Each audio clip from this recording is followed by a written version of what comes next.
Good morning, ladies and gentlemen, boys and girls. This is for those who are watching live. Although here we have only Iron Ladies. Good morning, my dear Iron Ladies. A warm welcome to you all. Today is a special day, especially for the lives of the women. Today is a day when we celebrate our strength, our focus, our courage, our resilience. Each and every woman today has to be saluted, has to be acknowledged and appreciated. This forum, EduFam Training Services UAE, provides an opportunity and platforms to the women who are sung or unsung. There are women who have contributed a lot in many fields, but they are hardly acknowledged. They are hardly given due recognitions.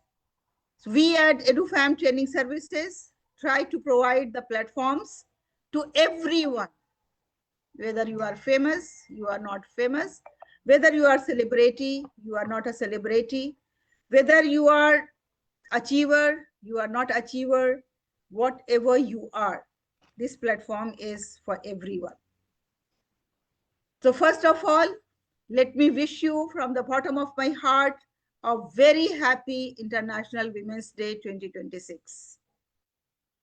And then let us begin with some of the very, very famous quotes. Inspired by those famous quotes, I have prepared my own quotes that is very close to my heart.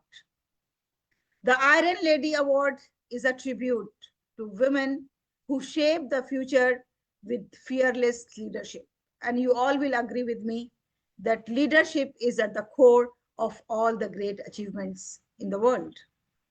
An Iron Lady is not defined by power, but by her courage to rise, serve, and inspire others to rise. And I would focus on inspire others to rise. This is the major point that I would like to focus. If you have risen, but you are not able to make others to rise, then your greatness is incomplete. To make it complete, we should learn how to make others rise in life along with us. The next quote that is very close to my heart is,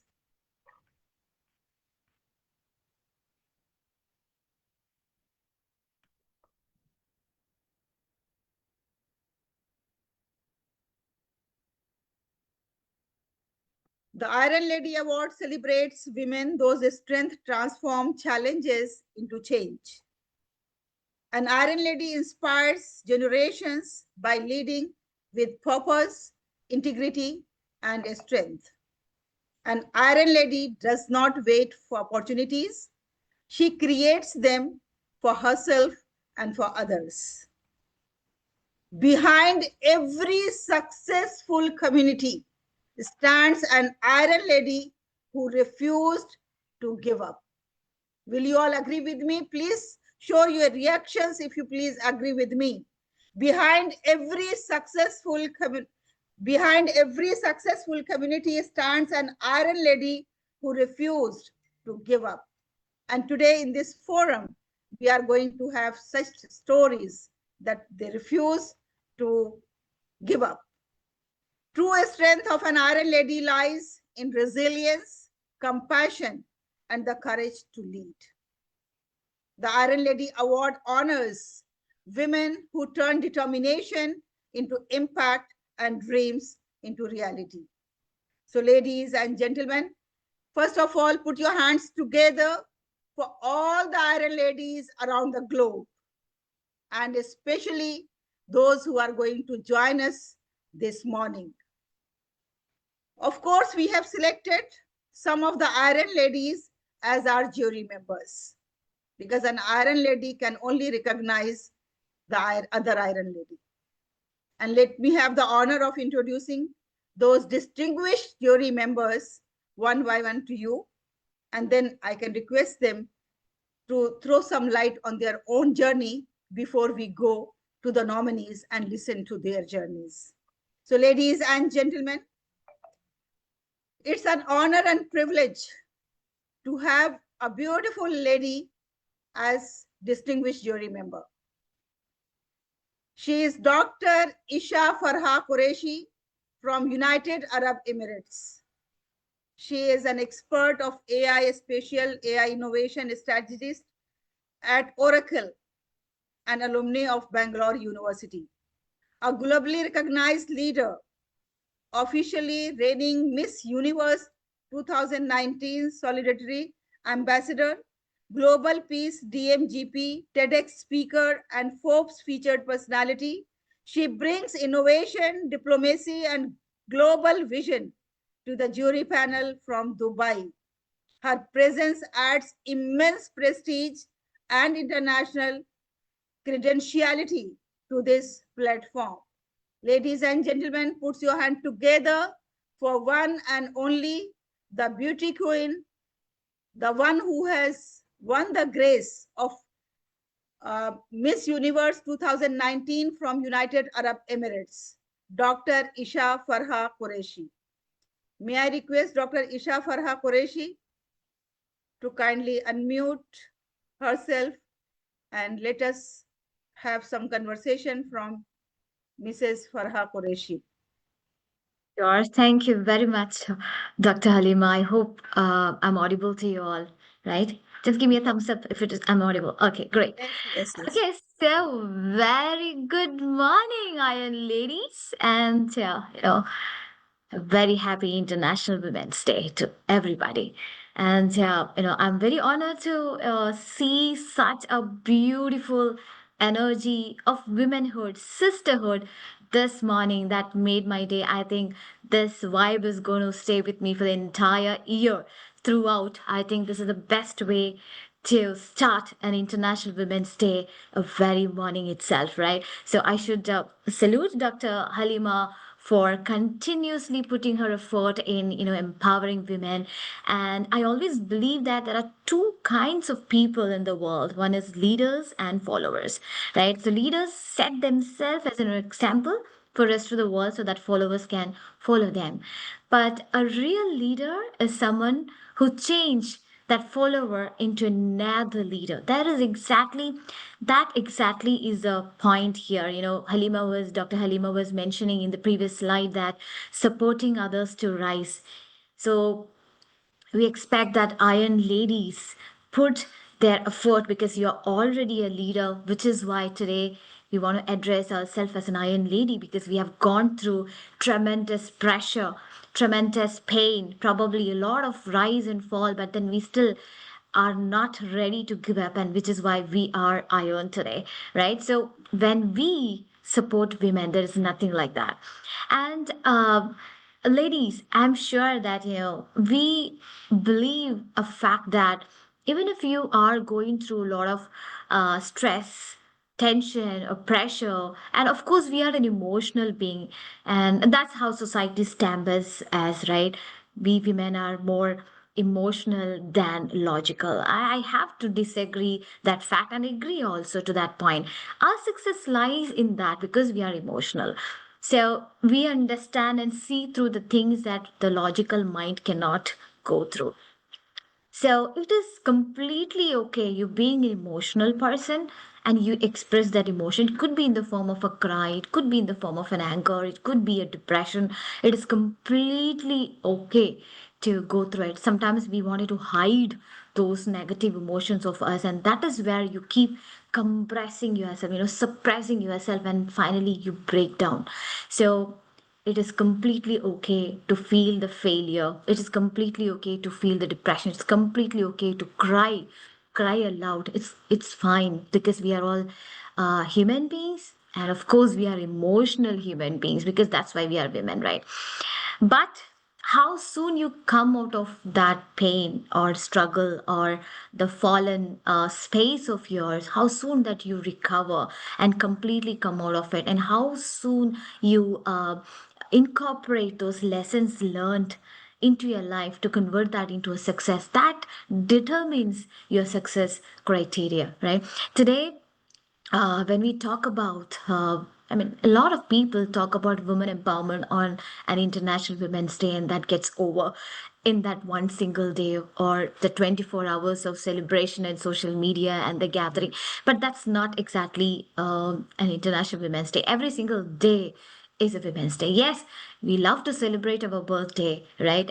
You definitely feel yourself as a queen and special person, and it is always an amazing to feel ourselves very special on International Women's Day because you're getting honored as a woman, as a sister, as a mother, as a daughter, as a leader, right? But then you need to carry out this entire activities and the task throughout by helping the women sitting next to you.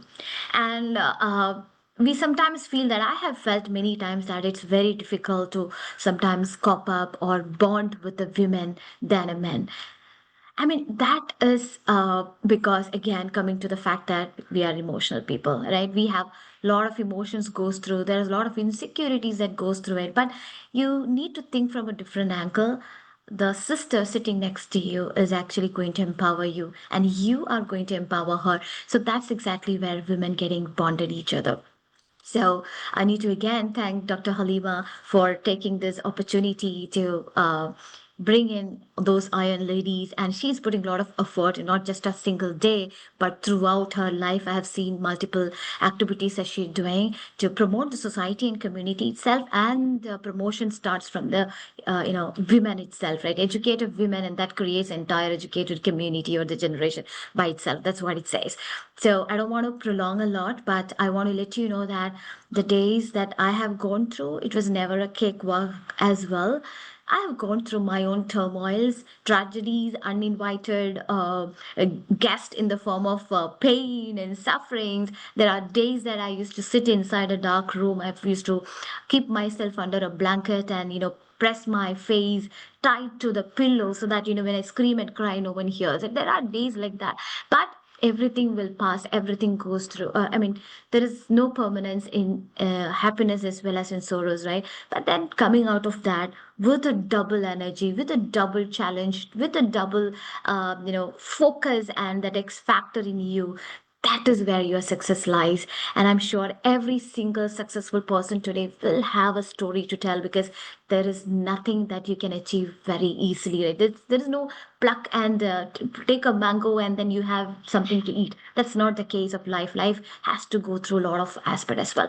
And today, when I say empowered women, every women are empowered. You have a platforms, there are multiple areas that you can shine together. You're educated. Most of the women today are educated, but leadership is what which is missing today. When we say there are only 41% of the women in the workforce, and where we were 100% when it is in the school and the universities, right? And out of 41%, it's only 28% who are literally into leadership. So that is something we need to focus a lot. And every single person here are leader today, and make yourself as an example for the rest of the world, and convert your sisterhood sitting next to you, in front of you and behind you, and help them to come into leadership and convert them into your leadership, than a follower.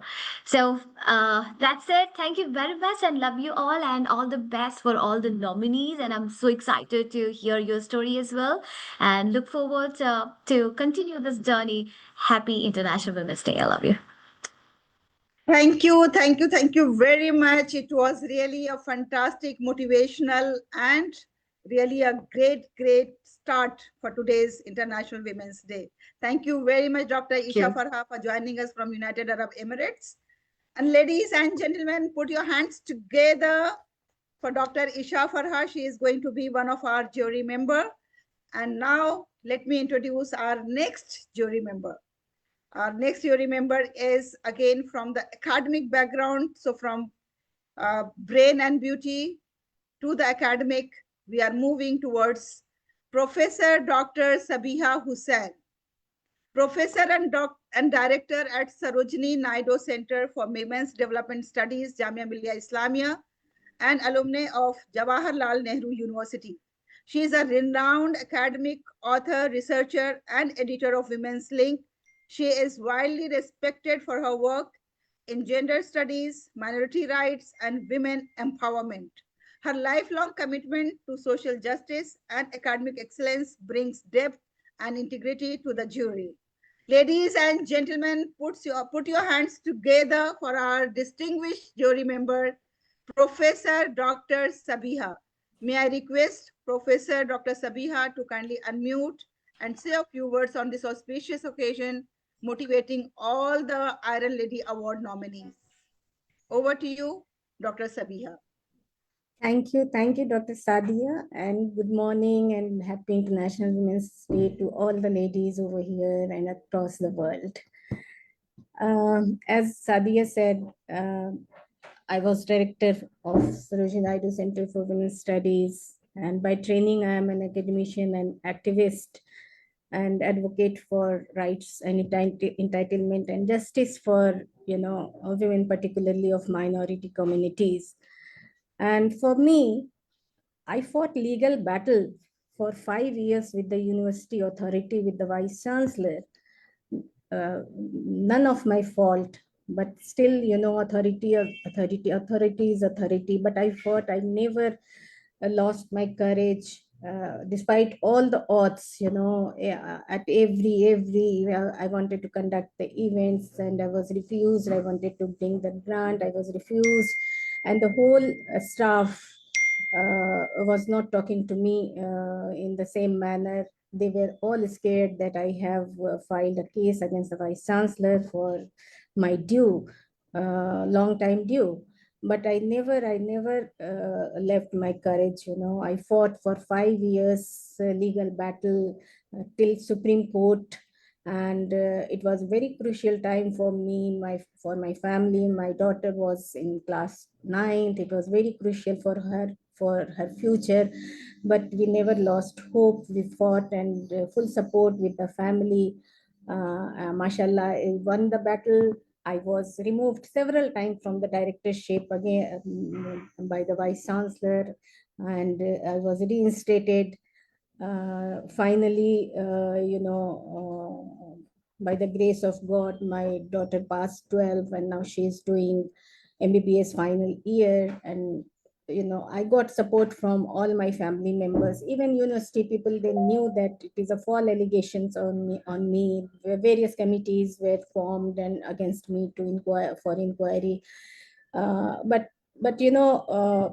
struggle is struggle. I struggled a lot, and I was successful. So when I was asked by Sadia, I thought it is a good platform to share my experiences as well, of struggle and success. And this made me even stronger for my future endeavor. And now I am working as a senior professor with the Indian Social Institute.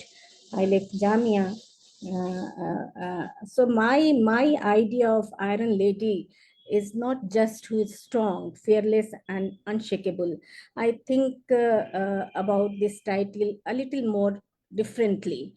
To me, an Iron Lady is not a woman who never struggles. Struggle is for everyone, at any point of time. Struggle is for everyone, whether it is a man or a woman. But for women, since they are vulnerable, their struggle is greater than the men. So she is a woman who continues to rise, because she, like iron, the very title of this award is Iron Lady. Iron cannot work alone. It, when it melts, it takes shapes. So when you struggle for your success, it literally shapes your success. So they continue to rise. And Iron Ladies, as Sadia said, not only achievers, they are path breakers. They challenge stereotypes, questions injustice. I questioned injustice and open doors that were once closed. Their journey inspires others to believe that progress is possible and that courage can reshape even the most rigid structure. So, an Iron Lady, she inspires young minds who are learning to believe in themselves. Confidence Confidence is very important component of an iron lady. She has to be confident. She encourages other women to speak up, to lead, and to pursue opportunities that once seemed beyond reach. I never thought that fighting with the vice chancellor, then would I be able to succeed? But I kept my struggle on. So, and also one of the most important characteristics of an iron lady is that she refuses to be defined by limitations. She reminds us the real strength is not about being unbreakable. It is about having the courage to stand up again and again. She should not be disheartened by the failure. She has to stand up again and again and continue the journey. And that spirit is what we are going to celebrate today. For me, this Iron Lady Award represents something larger than individual recognition. It symbolizes resilience, integrity, and the courage to challenge the structures that limit women's potential. Many of us, we have struggled a lot to reach up to this position. It celebrates those who continue to refine strength, leadership, and possibility also. So we are going to have the privilege of listening about the remarkable journey of the inspiring women gathered here, and I'm sure that each story would certainly reflect determination, resilience, and a deep commitment to making a difference. Last but not the least, I believe the true meaning of an Iron Lady is not just strength, but the courage to rise, the determination to continue, and the generosity to lift others along the way. Thank you, Dr. Sadia, for giving me this opportunity, and best of luck to all the nominees who truly embody the meaning of the Iron Lady. Thank you. Thank you. Thank you very much. It was really a very, very touchy story. And I understand the women's life is not an easy life. And the one who has reached to that height where today Professor Sabiha is, we can just imagine that how hardship she has undergone through. And then today, very confidently and proudly, she is here narrating her story, and we all appreciate and we all acknowledge her courage. Ladies and gentlemen, put your hands together for Professor Sabiha Hussain, who is our distinguished jury member for this morning. And now, as I already have mentioned to you all, that one of our nominee is from USA, and the time over there is this moment 1 a.m. at night. So please allow me to call her first, and then afterwards we'll continue with our other program as planned.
Sorry for little inconvenience, ladies and gentlemen.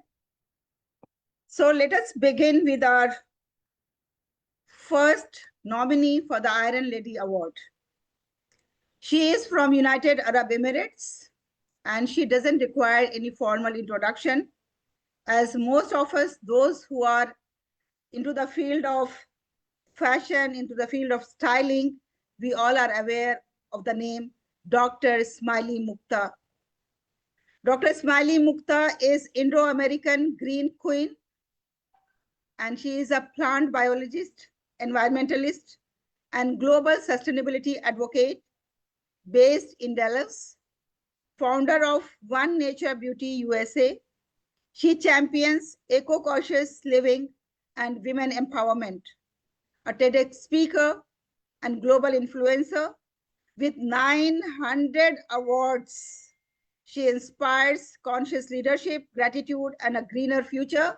Ladies and gentlemen, put your hands together for the one and only Dr. Smiley Mukta.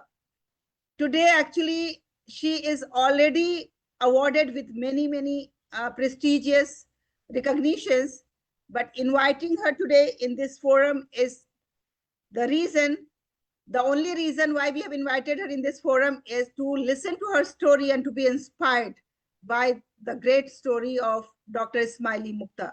May I request Dr. Smiley Mukta to kindly share her story with us all. Over to you, please.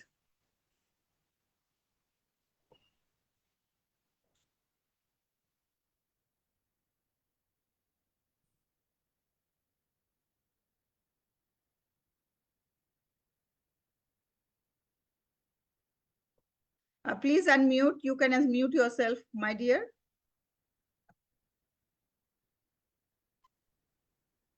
Hi, everyone. Thank you very much, Dr. Haleema, for this beautiful, introduction. Greetings to everyone. By the way, I am from United States. I think you read that incorrectly. I'm born Indian and based in United States. So this is Dr. Smiley all the way from Dallas, United States. Well, I would only start with one thing in life. Passion is the most powerful force by which you can accomplish anything in life. Just water with positivity and have patience to let it bloom. Exactly. That is Dr. Smiley. I started off my journey as an, Indo-American as a plant biologist and passion for making my own skin and hair care products. That vision started inspired by Ayurvedic heritage in India. Like we born in India and we are being so much, talented and full of resources of Ayurvedic, herbs and everything. So that was there in right from my childhood. And I still remember, how my grandma used to make all those pastes and everything. And, but so I have been grown using all the natural products, right from the kitchen. That is where my journey started as a scientist. Whenever I used to come back from my university and all, I only used to go into the kitchen and my mom will say, "Hey, are you cooking?" So my family members, they will say, "Oh no, she's not cooking, she's making her skin and hair care products." So for a change, is she not cooking? No. So why I'm telling you that, I had a passion of making my own products. Growing well that after my education, I moved out of my country as a corporate trainer and I was in China for about 12 years for corporate business trainer and at the same time, the model of Casio. So I was doing both things at the same time. But my passion of making my own skin and hair care products never at a pause. Whenever I used to come back, I used to think, oh, this is I need to make. Now I have to apply this and this. I have never used any products so far.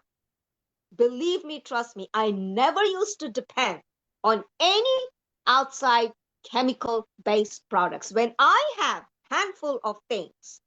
So my journey started over there itself. When I moved to Dallas, I said, enough of corporate life, enough of modeling. Now is my vision board to make my own skin and hair care products of number one natural beauty organic skin and hair care products. It hasn't been an easy journey. Riding on the bumpy road, pillar to post. Nobody knows who is Dr. Smile.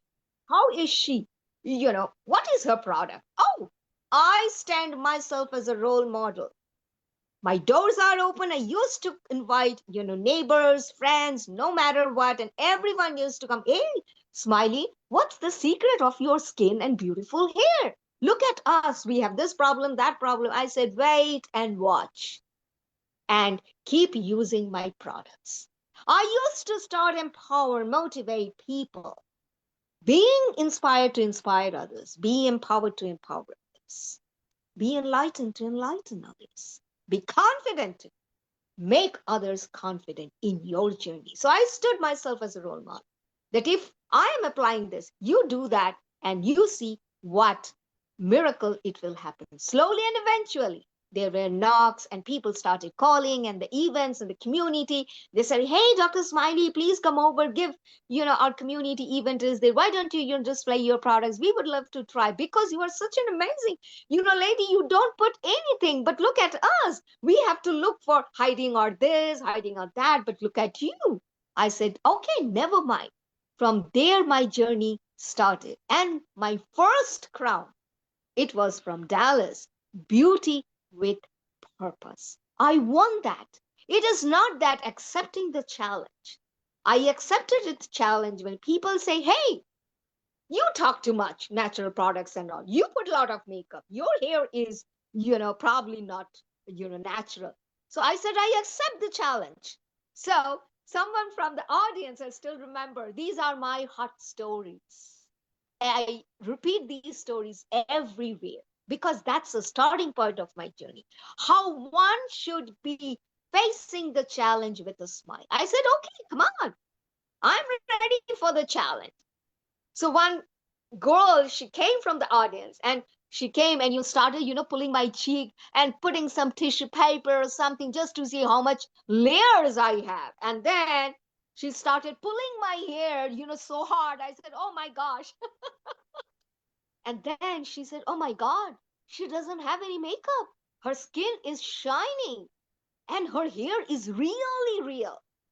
So that won my confidence among the community that real one can be a role model. From there, from one community to another, from one magazine to another, from one door to another, from one platform to another, people started calling.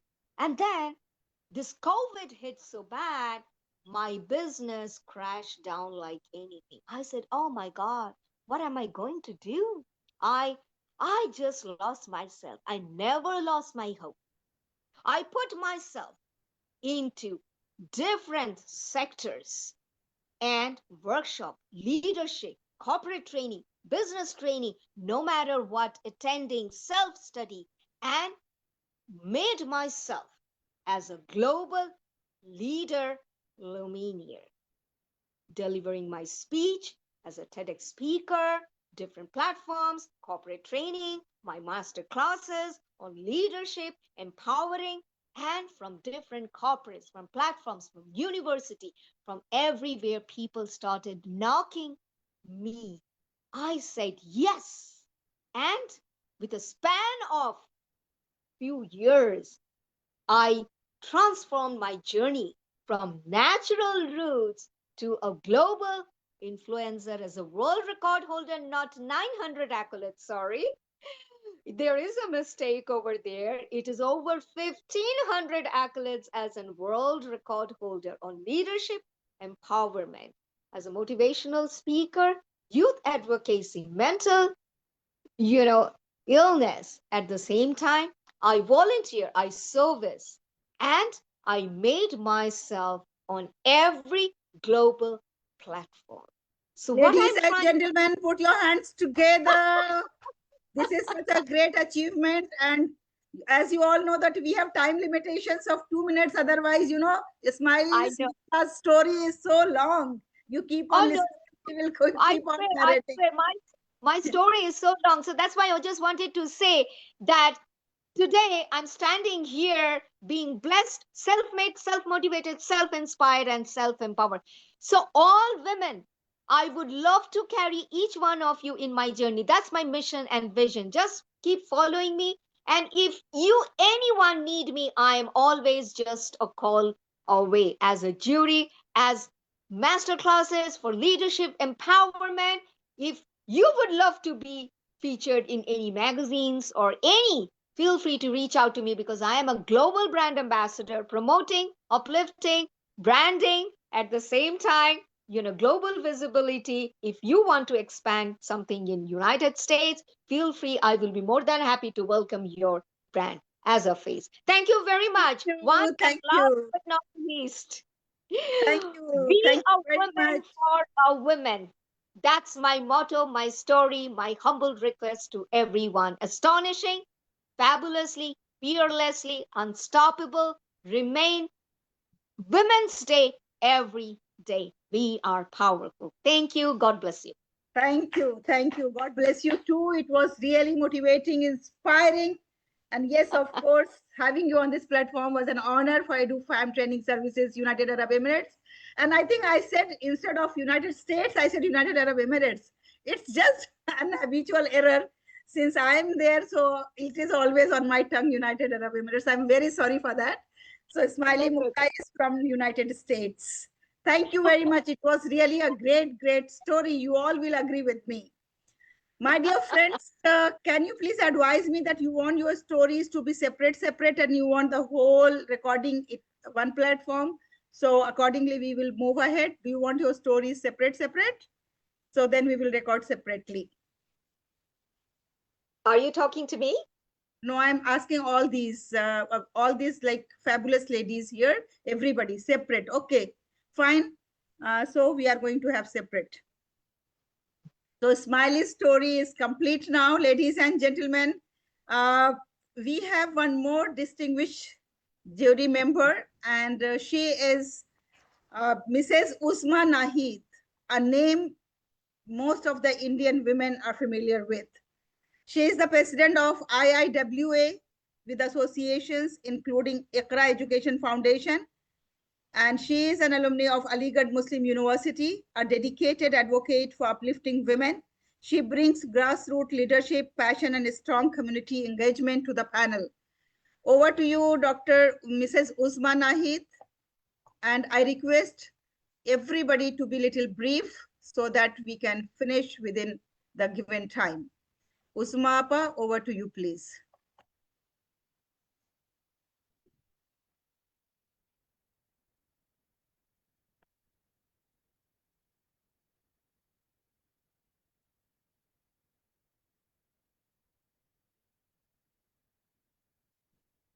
You can unmute yourself.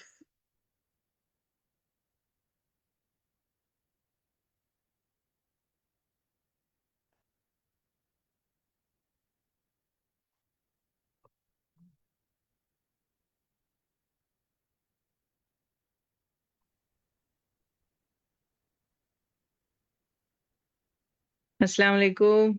Good morning, everybody. And I'm really surprised because I I was among the jury, so I have to present myself. But it is her love. Dr. Haleema Sadia is doing wonderful job, and my my journey, for 35 years is really difficult. It's really difficult to tell in 2 minutes, but still, I will tell you that I'm really passionate about women empowerment. So, I started my work with various type of project I have started since 1989. So, I established first the polytechnics, four polytechnics I established for women, and I wanted to guide them that whatever arts and crafts you have, you should earn from that, and you should remove the middleman who is earning more than you, because you are the really artisan. So this is the great problem in India, and especially the ladies have great potential in their hands, and they are making wonderful items in all over India, but they are unable to sell in the markets, and they have two problems: what to make and where to sell. So I came in between the middleman and the artisans, and I started making the products according to the choice of international market and the big cities like Bombay and Delhi and Calcutta. So it was very successful idea, and ladies started making according to the choice. We have guiding them about the color schemes and what to make, and we were stopping them not to make very heavy embroideries, very heavy work, and getting meager amount. We are trying to put little arts and getting more money. So I'm guiding them that you can earn rupees 2000 or maybe 3000 in a day, while they are earning only 150 rupees in a day. So with this idea, it has become like in India there are 30,000 women beneficiaries from IVA, from our organization. Its full name is IQRA Integral Women's Alliance.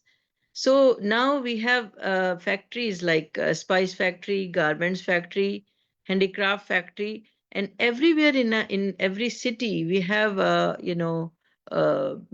groups, self-help group of ladies, because I wanted to make them able to uh, do a group work, because one lady is for purchasing, one is lady for supervising, one for quality control, and one for selling. So when these ladies were working for since last 20 30 years, but they were unable to sell because they were tired after doing all of work together, and only one person is doing the marketing and manufacturing.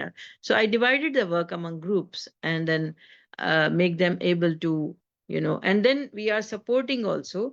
Now, in this world, in globalized world, it is making very easy that all the ladies who are making good products, so it is, it can be sell from the, social market and economic, if you have, ability to sell in international market. So Instagram and online and everything, there are a lot of facilities there. So this is the basic idea, that I was guided by a person who was the guide of Shabana Azmi in Calcutta. And he said that the best idea to promote the community is to work within the community and to uplift them from, from base. So we are maintaining their own, customs and their own traditions. Like if they are wearing hijab, I don't mind. If they want to pray, I don't mind, and I organize them for them. And if their husbands or fathers or brothers are not allowing them, I just do argument. So they become comfortable that, this lady is making a platform only for ladies, there's no man. So the whole, culture is being established comfortable for them. So they are, showing their, talents. So mashallah, I'm really happy, and people are happy, and I'm very happy about, to state that the religious community in India are inviting me, and they are saying that we want to work with you. So this is the more happiness, because they were took it like, they're the most orthodox community, or orthodox, their point of views about women. But when we create the platform according to their will and wish, so they are happy and they are allowing them. And ladies, once they are among us, then are confident, and they can do their own work, they can argue with their families own their own self. So this is the, change within the system and within the, culture. It is not easy, I'm telling you. It is not easy for me also, because sometimes I have to take a very strong position, I have to argument, and I have to fight them.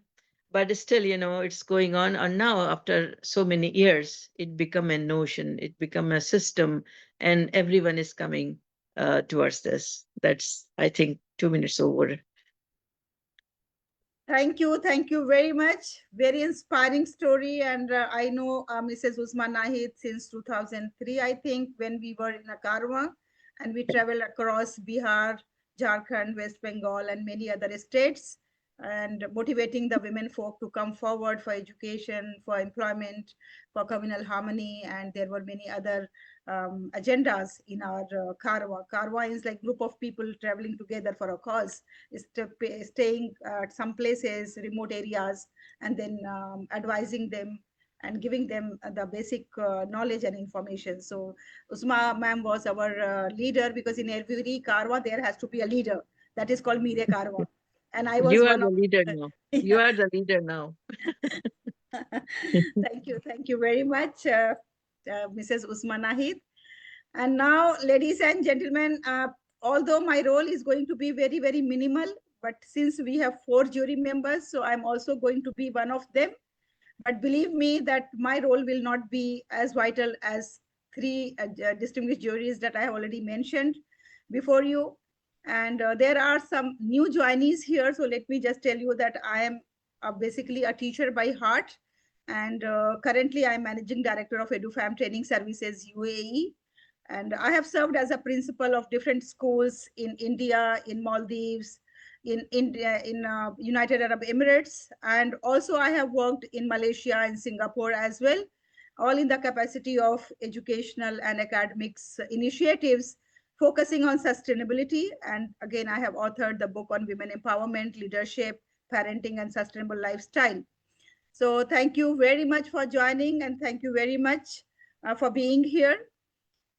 Basically, I would like to you people to know about EduFam Training Services. It provides innovative training programs for educators, leaders, youth, and professionals. We also organize international conferences, leadership summits, and capacity building workshops across different countries: UAE, India, Maldives, Malaysia, and Singapore. And we focus on sustainability, emerging technologies like AI and ML, and also future-ready education. And through our initiatives, we always aim to empower individuals to become impactful leaders and change makers in society. So we have already conducted 6 conferences across the globe. I'm not going to show you the glimpses of all the conference, but yes, I would love you people to have a few glimpses of 1 or 2 conferences that we have conducted recently. Let me share the sound as well. I think right now the sound is not shared. Are you able to hear the sound?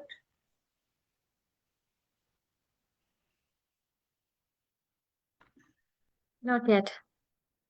Okay, so give me a minute. I'm going to, maybe I can just show you one conference that was recently in Singapore. I think that will be sufficient, or maybe the one which was in New Delhi.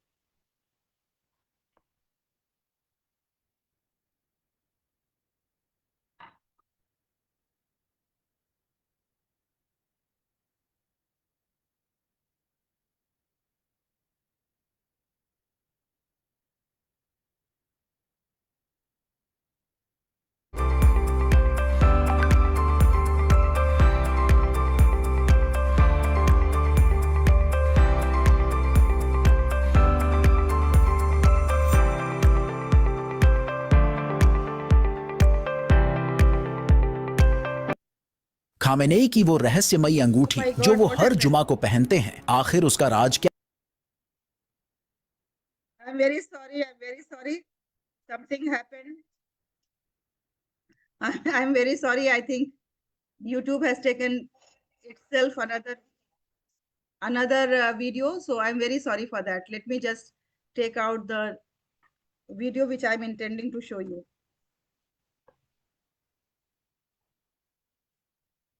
That is the major problem of these technologies.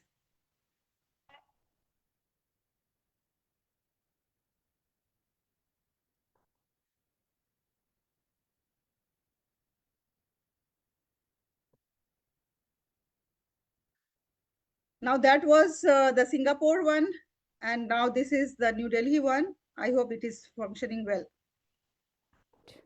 Today's gathering is not a celebration of machines, but a serious, responsible, and reflective conversation.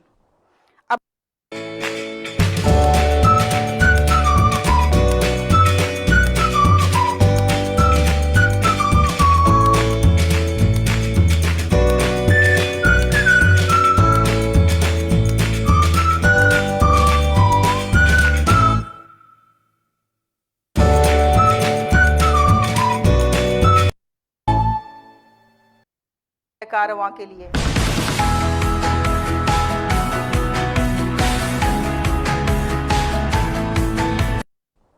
about how intelligence very well synced with the theme of we made it.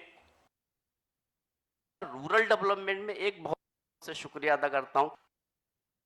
Is more effective, not irrelevant. Since there's one thing we all should know: you can love it, you can hate it, you cannot ignore it. ML, the machine learning, but I'll just inform that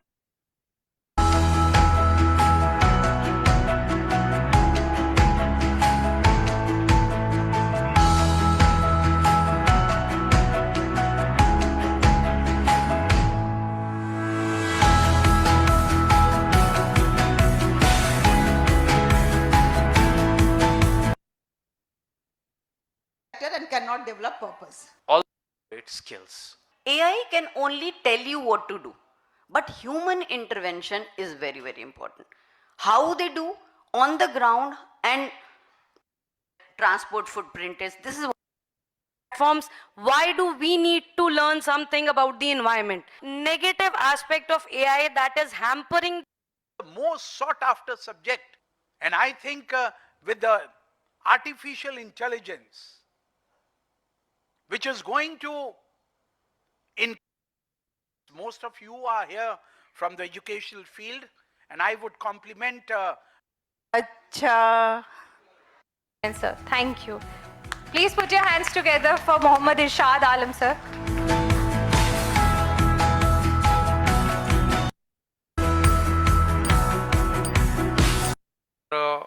Mubarakbad our artificial out of it, and I'm sure we all sitting in this ये है कि ये artificial intelligence का जो software है या technology है वो उस नॉलेज को इस्तेमाल करती है जो ऑलरेडी एग्जिस्ट करती है कहीं. I once again congratulate doctor Halima Sadia. Fortunately और अनफॉर्चुनेटली लकीली और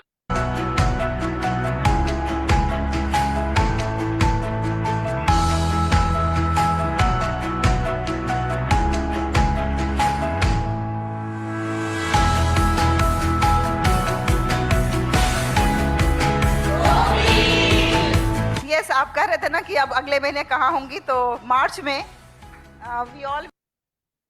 So ladies and gentlemen, actually we plan to have another conference in March. This was in January 31st, but due to the you all can see that due to the situations we couldn't do it in the month of March. Now it's going to be in the month of June, 6th June. So the ladies who are going to be the winner of this contest, this nomination, the Iron Lady nomination, they all are going to travel to Dubai to receive their awards. I think, is it exciting for you all? Please give me thumbs up if it is exciting for you all. Yes, yes. Just pray that situation should be stable, because the world is waiting for peace. And that's what is the theme of our next conference in Dubai. That is AI and ML for world peace and women empowerment. So that's what we are aiming, that maybe through our efforts, through our voices, the world is going to witness the peace. Let's pray for that. Okay, so now this is the time to listen to our Iron Ladies present here. I'm going to call them one by one, and then we are going to have the beautiful stories of these ladies. Just give me a second so that I can share my screen.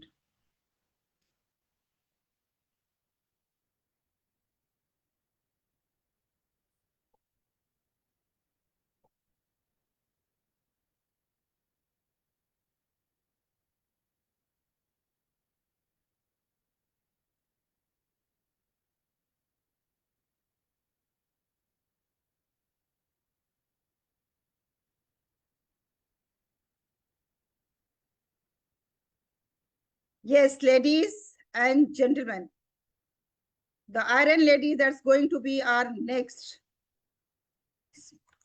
is Shahwar Sohrat.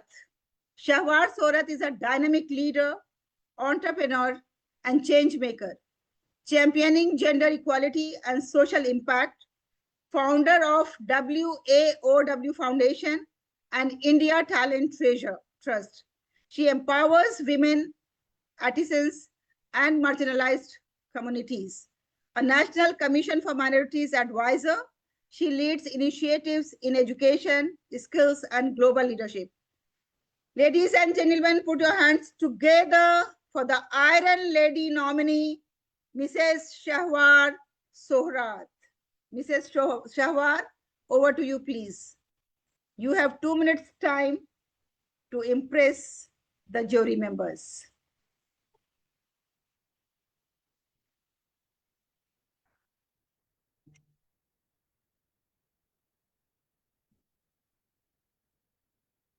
Do we have Mrs. Shahwar here?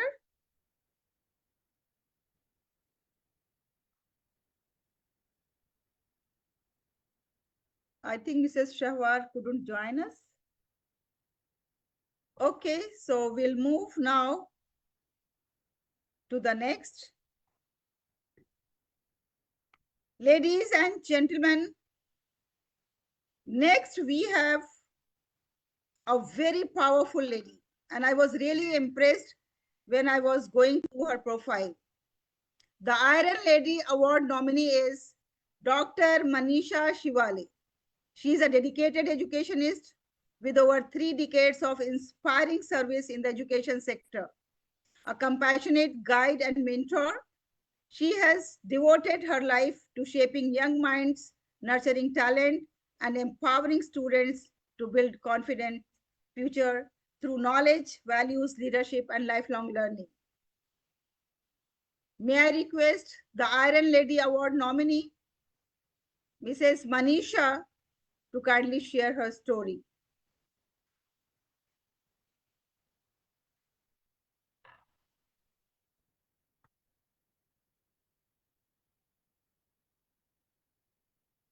Yes, Mrs. Manisha, over to you, please.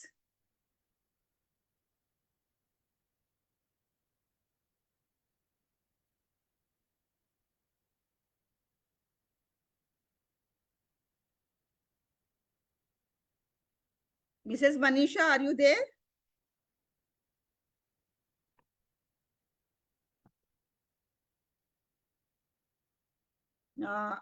I'm sorry, Mrs. Manisha. I think she is not able to listen to us. Mrs. Manisha, are you there?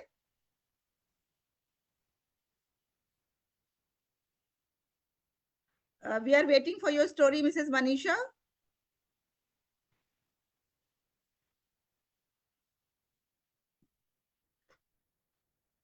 Okay, so now let's move to the rising star. Ladies and gentlemen, put your hands together for our rising star, an educationist whom you will find everywhere. Dr. Anjum Nazir Qureshi. She is, like, I must say that she is all-rounder. She is an assistant professor of electronics and communication engineering at Rajiv Gandhi College of Engineering, Research and Technology, Chandrapur.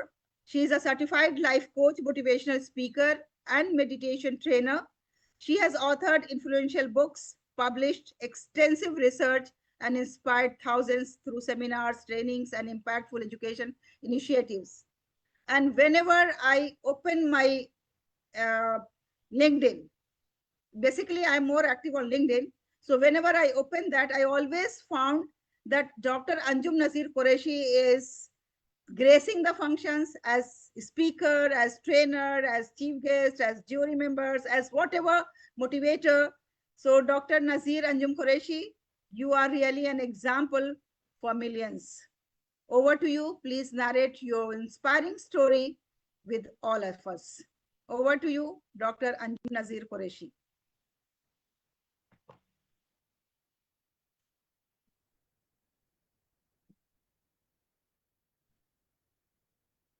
Yeah, thank you. Yeah, thank you, Dr. Haleema, for the wonderful introduction. And yes, I'm Dr. Isha Qureshi. And telling about me, well, even my journey was not so easy like any other women who are here.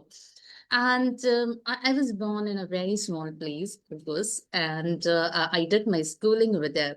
And when I did my schooling at that time, yes, the people had started sending their daughters to school, but still they were very biased because people they had a mindset that we shouldn't be spending so much on girls' education.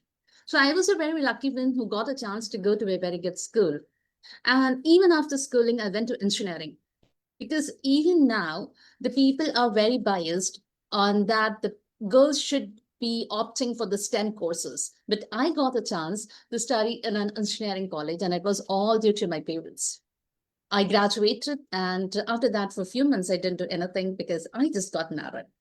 At that time, the biggest challenge that I realized was in the society is being a girl sometimes.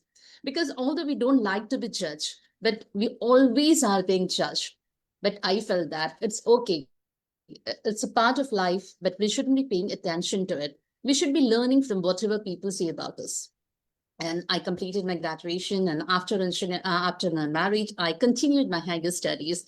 And when I was doing my MTech, I was pregnant, and the second semester, I could appear only for 4 exams out of 5. So you can imagine it was very difficult to actually even do those higher studies. The turning point in my life came when I got a chance to work for an international documentary film for UNICEF. At that time, I used to do all my shooting with my director in the slum area in a nearby village. And at that time, I realized that life outside is very, very difficult for girls. I was under pressure that I am being judged. On that day, I decided to work for women. I did some training programs. I improved my communication skills, my training skills, and then, yes, I emerged as a trainer. And for women and girls in rural areas, especially, I have taken more than 100 voluntary programs for women and girls, and I'm still continuing with that. And when I go to these rural areas, I never, I never talk for remuneration and all that. I just go voluntarily, and that I have been doing very wholeheartedly. And use all the experiences that I had. I went for writing books, writing research papers. I emerged as top 20 influential researchers in 2021, and many more awards that I got. Because I feel that if we do not uplift women, we can't be achieving that sustainable development, the world peace that we want. And so we need to uplift the women. And from my journey, I just, and a very small incident that I would like to tell. In 2014, I was working in a village that is Lakmapur, and we had a vaccination camp, rubella vaccination camp for the girls. I have been working there for months, and there were parents who were hesitating to send the girls. But I must tell, I did not go to anyone's house, but there were a group of girls who had so much of confidence in me that they said, when Anju ma'am is here, we believe in Anju ma'am, and please send your daughters for the vaccination. So that was the trust. Even now those people have so much of trust in me, and that is how I have been working. Well, the story is very long, how I emerged as an educator and trainer. But yes, through my journey, I just learned 2 things. One thing is, if you want to grow up in life, don't wait for external validation and stop comparing yourself from others. Because if you wait for external validation and if you start comparing, it lowers your confidence and it stops your growth. Because whatever you are, the people should remember you once you leave this position. Now I am a professor and I am a trainer, but once I lose this position, people should still be respecting me. People should still be remembering me. And this is the motto I follow when I work for anything. So be selfless, be grounded. And that's what I wanted to say. Thank you. Thank you so much for the opportunity. Thank you. Thank you for your motivational story. Yes, you are right that we should not be judgmental and we should not wait for others to give us the compliments. For me, I think it was more decision making. I remember that taking a training from IIM Ahmedabad, that was my dream. You know, I was thinking when I started my career in 1993, I was thinking that one day I have to take training from IIM Ahmedabad.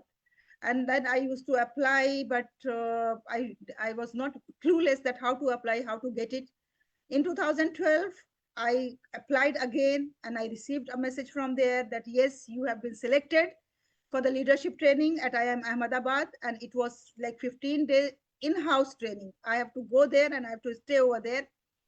And do you know, my dear ladies, the day it was supposed to start was the Eid ul-Adha day, the Eid day. And now you all can imagine that how difficult it was to decide whether go for that training or whether be with the family, especially when I was in Dubai and I used to come to India only on the festivals to spend time with the families. And there I was alone. It was so difficult to decide. The family was waiting for me to celebrate Eid together. And I was waiting for that moment when I go to Ahmedabad and I take that training of leadership. Now it's up to you. You have to tell me what did I do, whether I went for the training or I celebrated Eid with my family. So meanwhile, you are thinking about this. Let me invite another distinguished Iron Lady Award nominee. Ladies and gentlemen, put your hands together. Since you all have said that the recording should be separate, so that's why I'm doing separately. So ladies and gentlemen, our next Iron Lady Award nominee is Mrs. Anita Khosla. She has more than 4 decades of experience in the field of education. 5 decades, I'm sorry, again I made a mistake. She has more than 5 decades of experience in the field of education. And she has served as a teacher, as coordinator, as principal, as academic director, and she has shaped countless young minds.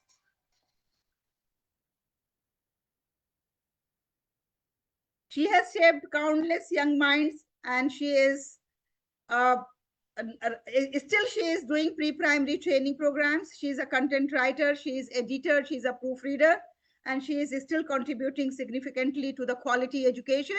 We are proud of you, Mrs. Anita Khosla, and we are eagerly waiting for your lovely story. Over to you, Mrs. Anita Khosla.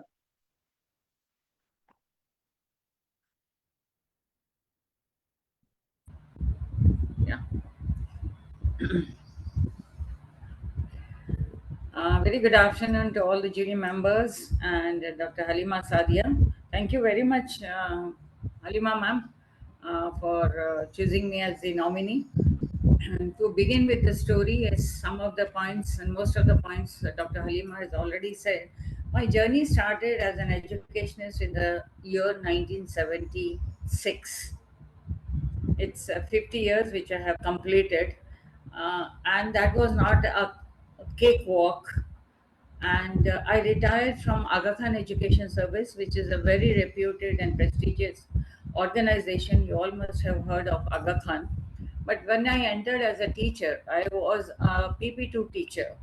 But eventually, seeing my work and passion and patience with the children, I was promoted as the HM, which we were called in those days. So once I got that seat as an HM, I had lots of challenges. The first challenge was that it is totally an Ismaili dominated school. Ismailis Khojas who have migrated from Gujarat. They worship the living God, His Highness Aga Khan. So first challenge was that I wanted to bring in a change, from the parents, that they used to come in their night suits and nighties and all, which I thought there should be some change. So I just started very subtly, very slowly, and I spoke to many parents, mothers, and they used to come in the morning, and then I spoke to them. The answer what I got was really shocking. They said, you are an employee, हम आपको तनख्वाह देते हैं, ये हमारा school है, this is our school, so you have no right to tell us how to come, and if it is so, then you buy us dresses and give us, then we will wear and come. I just had a lot of patience, and then I tried. You won't believe, friends, one day I was shocked. And it did not happen overnight. It took time for me. And everybody started coming in Punjabi suit or saris, neatly dressed in the morning to leave their children. That was one of the challenge. The next challenge what I faced was, I faced a lot of challenges in personal and professional life because I am a single, I'm not married. But I had to, educated my niece and nephew. That's a different story. And the next challenge was when I was on HM seat, there were a lot of politics. There are a lot of politics till today also. So one of the principal's candidate, she was put on my seat, and I was thrown out. Out in the sense, not out of the school, but they posted me in another department. At that point of time, I was really very calm and quiet. I took it as a challenge, friends. Yes, let me see how I can prove myself in another department. I went to the other department, to the high school that was known as Education Resource Center. So I was made the head of that. But my very strong forte is pre-primary. That's my passion, and that's very close to my heart. I also develop a lot of curriculum. I make books and all. I take a lot of workshops for NGOs, for teachers, for publishers, and all. And after that, that lady was that lady is very best friend of mine today, and that lady could not perform well, and she was a math hand. So again they called me. Again I got that same position as HM. And the next challenge was, after 3 years, again I was thrown out of that department and put into ERC again. And that same lady came. Then again I took it as a challenge. I didn't give up. I didn't give up. Now I said, this is going to be my challenge. Why should I give it? I have to perform anywhere. Whether it's any department, I have to perform. So let me perform and give good results. And before retiring, I think so, 7 years, 9 years before retiring, again I was made to put him on that seat. You can just imagine how ridiculous it was, how people were mocking at me, and the teachers. This ma'am is not married, so she has no other work. She dresses up and comes and sits on her head at 8:20, and then she marks her slate and blah blah blah blah. उनका कुछ काम ही नहीं है, बस dress up होके आ जाती हैं अपने आप, है ना. So those kind of remarks I got it, but I just gave a deaf ear. And friends, with God's blessings and family's blessings, and with all well-wishers like you, I retired from that seat on 2009, very respectfully. And I was the Lifetime Achievement Awardee from Aga Khan. And I never took a single CL, and I was not late for 30 years of my service. Not a single CL.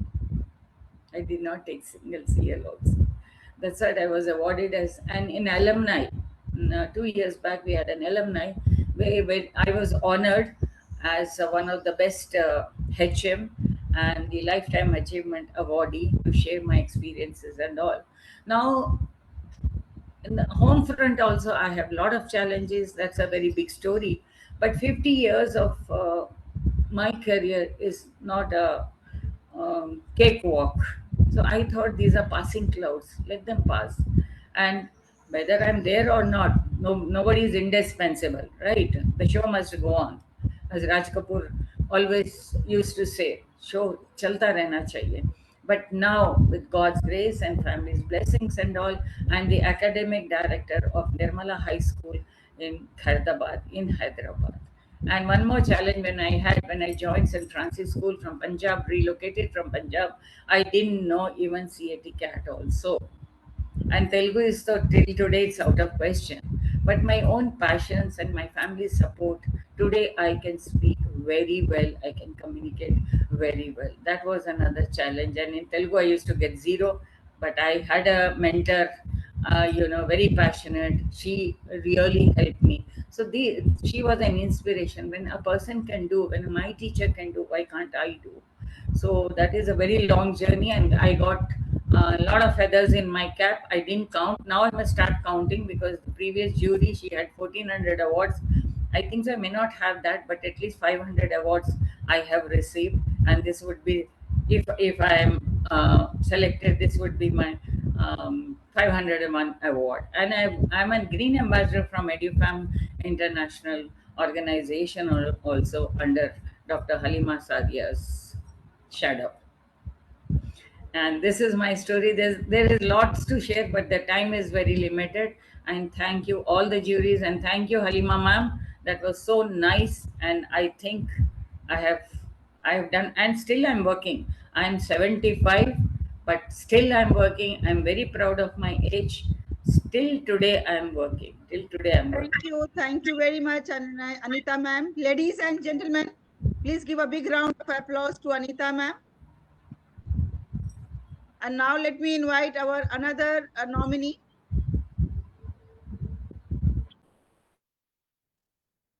So ladies and gentlemen, as you all can see, that our next nominee is Professor Shiba. She is a distinguished academic specializing in science pedagogy. As a dedicated professor and mentor, she focuses on innovative teaching methods that make science engaging and meaningful. May I request Professor Shiba, if she is here, to kindly unmute and narrate her story, as she has not mentioned much about herself and she has not shared much about herself with us. Professor Shiba.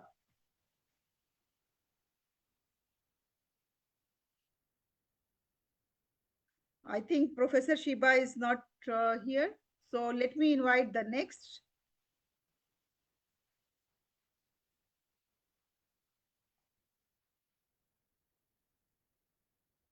Next, we have, wow, a lady whom I admire always. I met her last year and I found her a very, very solid, knowledgeable, and a strong person. Ladies and gentlemen, let's welcome the Iron Lady, Dr. R. Zahira. Yeah. She is again from academic background, and she has over 20 years of experience in electrical and electronics engineering at B.S. Abdur Rahman Crescent Institute of Science and Technology.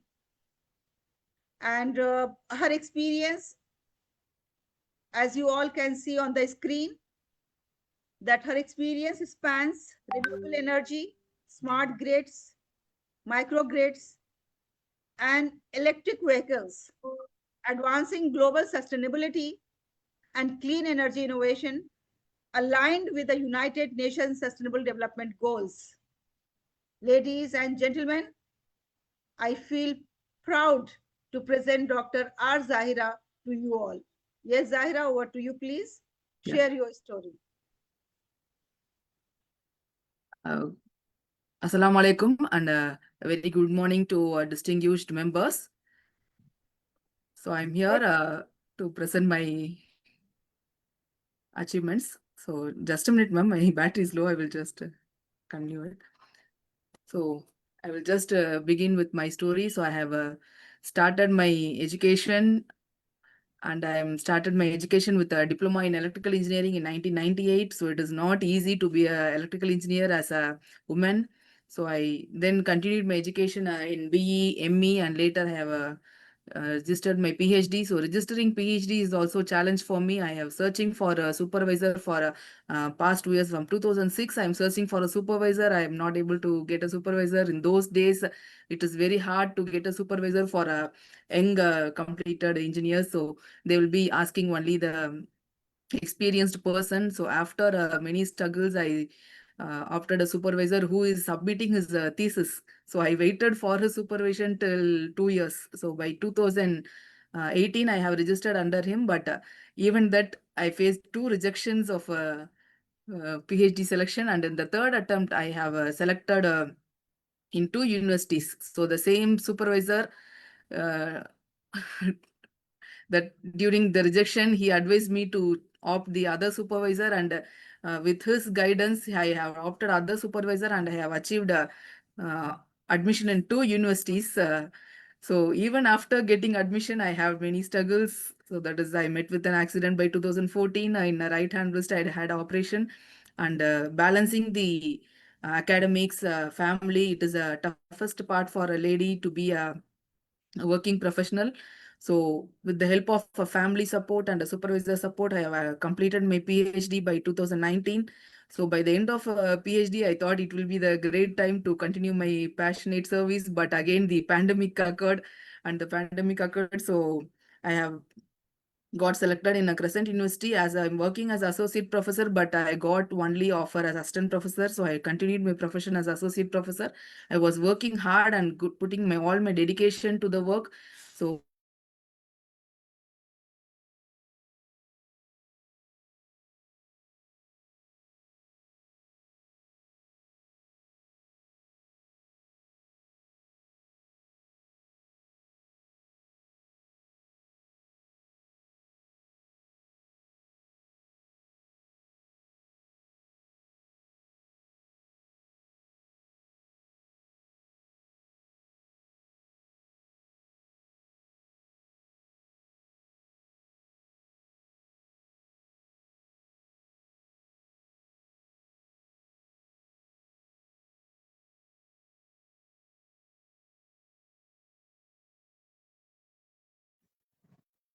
Dr.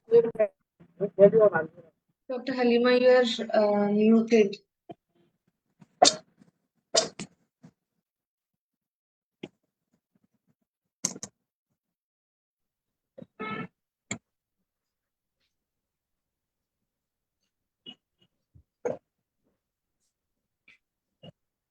Dr. Haleema, please unmute yourself.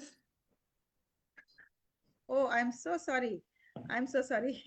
Ladies and gentlemen, now this is the time to welcome our another Iron Lady Award nominee. She is Ranjita Raghavan. She is a dynamic business coach. She is a serial entrepreneur known for empowering individuals and organizations to build successful ventures through her strategic guidance, leadership, mentoring, and entrepreneurial expertise.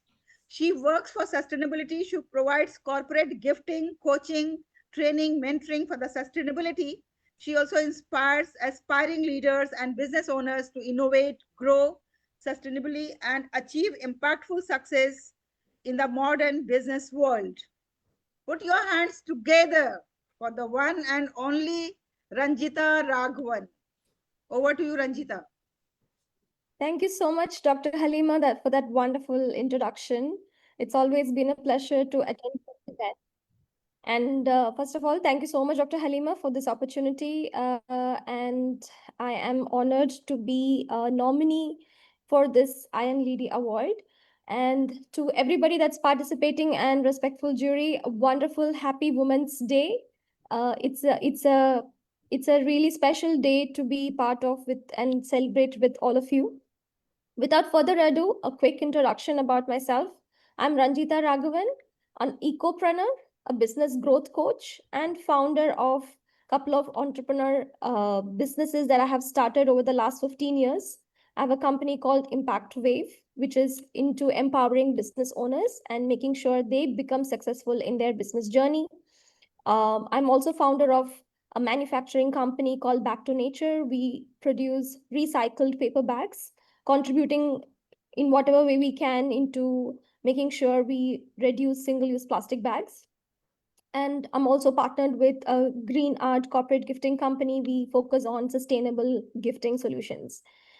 While saying all of this, my journey has been one of resilience and reinvention. Like many entrepreneurs, I experienced financial setbacks, be it COVID, be it other challenges in market. I had to rebuild my professional path more than once. And those moments were 100% challenging, but they strengthened my mindset and taught me that a philosophy that I live by now. Success is built by 3 P's: passion, patience, and perseverance. Passion gives us the courage to begin and continue. Patience helps us navigate the journey no matter what comes across us, and perseverance ensures that we continue rising despite challenges, obstacles that come across our way. Today, my work focuses on helping small and medium-sized business owners build structured, profitable, and sustainable businesses through leadership, systems, and strategy. Through my continuous learning over the last 15 years and insights from over 300 proven business strategies used by successful organizations around the world, I am a certified international business coach. I guide entrepreneurs towards stronger and more sustainable growth, primarily focusing on women entrepreneurs who wants to break the ceiling and go to the next level. So over the years, I've built also and supported multiple ventures, promoted sustainable initiatives, especially with single-use plastic ban. And I've been also been able to be part of Dr. Haleema's Green Ambassador journey. It was these kind of initiatives that keep me going to make sure that I contribute in the sustainable journey as well. I've been honored among the top 10 bestest women leaders in Dubai in 2023. And beyond all of these business growth, I'm deeply committed to encouraging women to step into leadership, entrepreneurship, and economic independence. I think we all have a lot of limiting beliefs due to society, as well as the way we have, come across from our family or relatives, where they did not have these opportunities, and we may tend to think that we may not be able to go to that next level. And that is where I continue to help and support other women as well in their entrepreneurship journey. And to me, an iron lady is not someone who never struggles. That is part of our life, especially what has been going through in the Middle East region now, but someone who continues to rise and empower despite challenges. That's what iron lady means to me.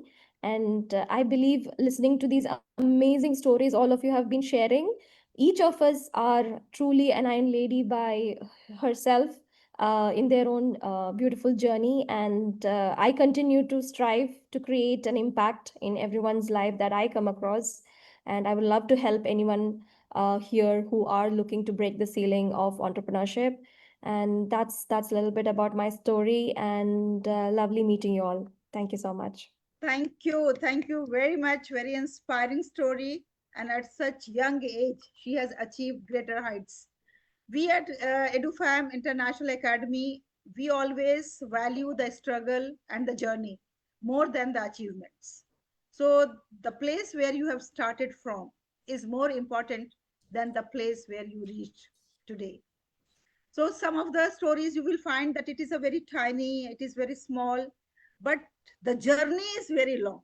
The struggle is very long. The strive is very long. Naturally, that person or the journey has to be appreciated and given due recognition. So thank you, ladies and gentlemen. Thank you very much, Ranjita. Now let me introduce another nominee.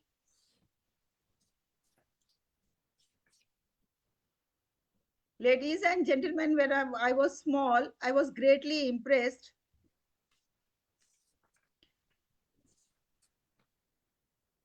So ladies and gentlemen, when I was small, I was greatly impressed by one name. And that name was the first Iron Lady of India. Can you all guess? Yes, you are right. Indira Gandhi ji. I was really very, very impressed the way she used to carry herself, the way she used to speak, the way she used to deliver the speeches, the way she used to handle the things. Although I was not very familiar with the ideologies, how she used to manage the country because I was small, but the way she carries herself, I was greatly impressed. So today we have another Indira with us. Put your hands together for the Iron Lady nominee, Dr. Indira Rangan. She is a distinguished educational leader and CBSE National Award recipient with over 33 years of experience in teaching and academic leadership. A mentor, curriculum expert, and international trainer, she is dedicated to innovation, leadership development, and holistic student growth in modern education. So it's an honor for me to present before you all, my dear ladies, the Iron Lady nominee, Dr. Indira Rangan. Over to you, Dr. Indira.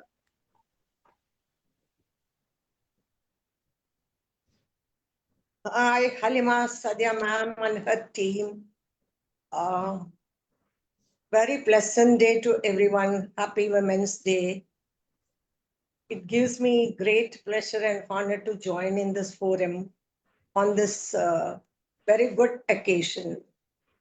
So I born in a very middle class family from India, Chennai, and 30 years before, 40 years before, they will not allow us to go to, higher education and all. And after I complete my school with very good marks of 85%, I wanted to pursue my higher education. I was totally denied from my grandmother and my own family members not to join, with a huge cry day and night that helped me to join for higher education. That one thing I understand at that moment: no pain, no gain. So I have to undergo certain process to come across this, overcome or focus rather. My goal, my vision, my focus. First, I have to come across from that nutshell. Those time, what was conquering us is fear and a lower level of confidence. These two were hindrance. These two were the self-hindrance for us than the outside forces, the fear and low confidence level. So to overcome this, I need support from around, but I didn't get that support in my family. But somehow or other, I joined in higher education and joined this teaching field. Then I thought I must help the people. Another focus is education. So after I get each and every degree, I have 5 post-graduation degree after that. So each and every degree helps me to come out of that fear and increased my confidence level. So after I joined my career as a teacher, I used to tell my students, the one which help us to come out is education. So I am fortunate to work for 10 years in a girls' school. So I used to help the people, especially the first generation students, to get their best education at free of cost.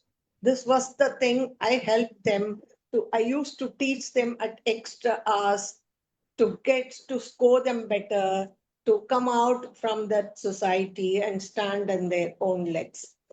Then I understood education and the strong focus towards our goal will help us to achieve anything we can. Nothing is impossible.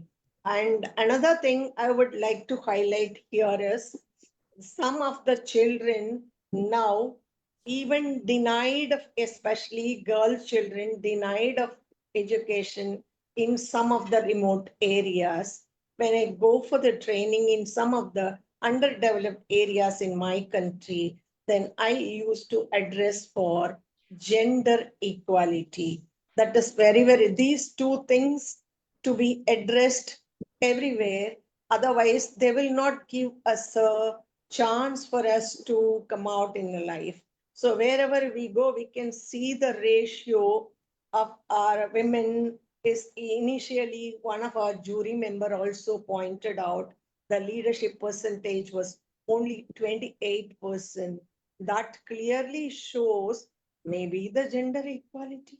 We are still struggling and fighting for our positions and the status in the society. So I used to teach my children that you have, when you want to come out successfully, and these are the two things. One is education, the area where you like to excel. And definitely that helped many of my children in the alumni meet. They used to express that they have, how they have come out. Even today, Women's Day, many of my girl students shared their past stories and remembering us. That's a real great award for the teachers like me to get that for compliments from our own students, how they have come out successful after they listen to our a little bit of guidance in their life. So at this point, I would like to say that the the gender equality. All of us should focus for gender equality, please. That's my humble request, because that's a nightmare for me.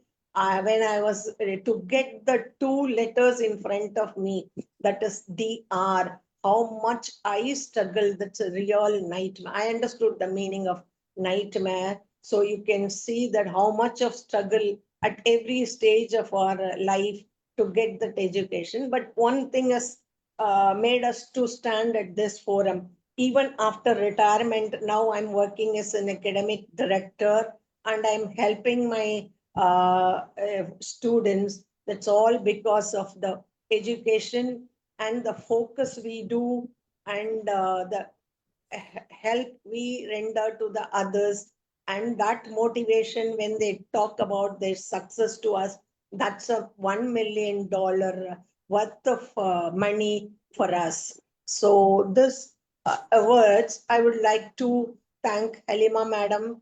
She's in her wonderful strength, outstanding in courage and motivating everyone around. And she's amazing in every role. And with a noble heart, she has conducted today with this Iron Lady Award function. Thank you, madam, for this great opportunity. Thank you so much. Thank you for such a wonderful story. Thank you very much, Mrs. Indraji, and we salute you to your story. Now, ladies and gentlemen, let's move to the next story. Our next story is from a very young entrepreneur. She is an activist. Ranjisha Raghavan is an activist, artist, and conservation storyteller, and she's the founder of Mystic Arts. A former oil and gas engineer, she now uses mixed media art to advocate for wildlife and environmental conservation, creating powerful visual narratives that inspire empathy, awareness, and collective responsibility for protecting our planet. Ladies and gentlemen, put your hands together for Miss Ranjisha Raghavan from United Arab Emirates. Over to you, Ranjisha. Good morning, everyone. Thank you, Dr. Haleema, for this wonderful opportunity, and happy Women's Day to all beautiful ladies out there. So I just want to say, by starting to say about the time that we live in, when things are a bit heavy, every day we hear about wars, conflicts, and everything. Humanity is busy fighting over land, power, and borders. Now, among these, I really appreciate each and every one of you who is doing remarkable work towards enhancing, uplifting, and educating humanity. But while we are looking at each other on this, there is a story on the other side which we are missing to see. Our forests are disappearing, our oceans are struggling, and most importantly, the animals that share this planet with us are slowly vanishing. My name is Ranjisha, a founder of Mystic Arts by Ranjisha. I'm an artist who paints animals and nature. I'm an activist who speaks for animals and nature. And I'm an artivist because I use art as a way to remind people about animals and nature. Now, my love for nature came from my childhood, being in the beautiful landscapes of Kerala. And my love for animals, it came through my pets. I have 3 cats. And my responsibility for nature came from my experience in oil and gas in the position of quality and HSC engineer. It is there that I realized the extent of damage that we as humans are causing to the only planet that we call as home. I quit job and pursued my passion as an artist. And through art, I found my purpose. It wasn't an easy journey. You know, the struggles after quitting a corporate job and finding your niche and have to grow. It was not at all easy. But then I forgot all these struggles because I experienced the joy of being their voice for millions of species who are in desperate need of help. Many of the animals I paint are endangered. They cannot protest, they cannot speak. But through my canvas, I try to give them a voice and narrate their story and struggles and pain. Recently, I believe all of you must have heard about Punch, the macaque and the plush toy with whom he was playing. Seeing him finding comfort and solace in that toy, what did we all learn? Do the animals ask for much? No. They just want that safe and comfortable environment to live in. But even that small request is becoming harder for them every day. The reason? We humans. Through my painting and my conservation work, I try to remind people that compassion towards nature is not optional. It is necessary because protecting animals is not only about wildlife, it is about protecting the balance of the life on the planet. Art has a unique power. A painting can make someone pause, feel, and reconnect with something very deep with themselves. So through Mystic Arts, what I do is I'm working with conservation teams globally to raise awareness about endangered species and support funding conservation activities with key activities we are focusing right now in India and Africa. Our work is not limited to animals alone, but also to empower and educate the community and tribes around that area so that they also become part of conservation without compromising their livelihood. So it's a lot of work because people there are also desperate, and that is because they are getting always this human animal conflicts. So we need to rescue them, we need to educate them, we need to train them on how to manage those conflicts. So I have several projects in pipeline for pangolin, snake bite awareness, human animal conflicts, and many things, but it is not an easy task. You know, the world is still not ready for it, I would say. Recently, we did a successful bird rescue campaign in Gujarat during Uttarayan Kite Festival. We rescued, treated, and released about 150 plus birds back into the wild. And it was a joy of celebration. It was not easy again because the resources were very limited. But what we did was I used my painting, we did an exhibition, we raised fund, and we supported this cause. So this is the line of work that I am doing. And I would say that if at all I receive this recognition, it is just not for me. It belongs to every rescuer, every conservationist, and every person who still believes that kindness towards nature matters. Because at the end of the day, Earth is not ours to conquer. It is ours to protect. And I hope through my voice, I can create that ripple effect. If my work can make even one person care more about the natural world, then my purpose as an activist is fulfilled. And I believe who better than us women can understand that. Thank you. Thank you. Thank you very much, Ranjisha, for your inspiring story. Thank you. It was really wonderful listening to you.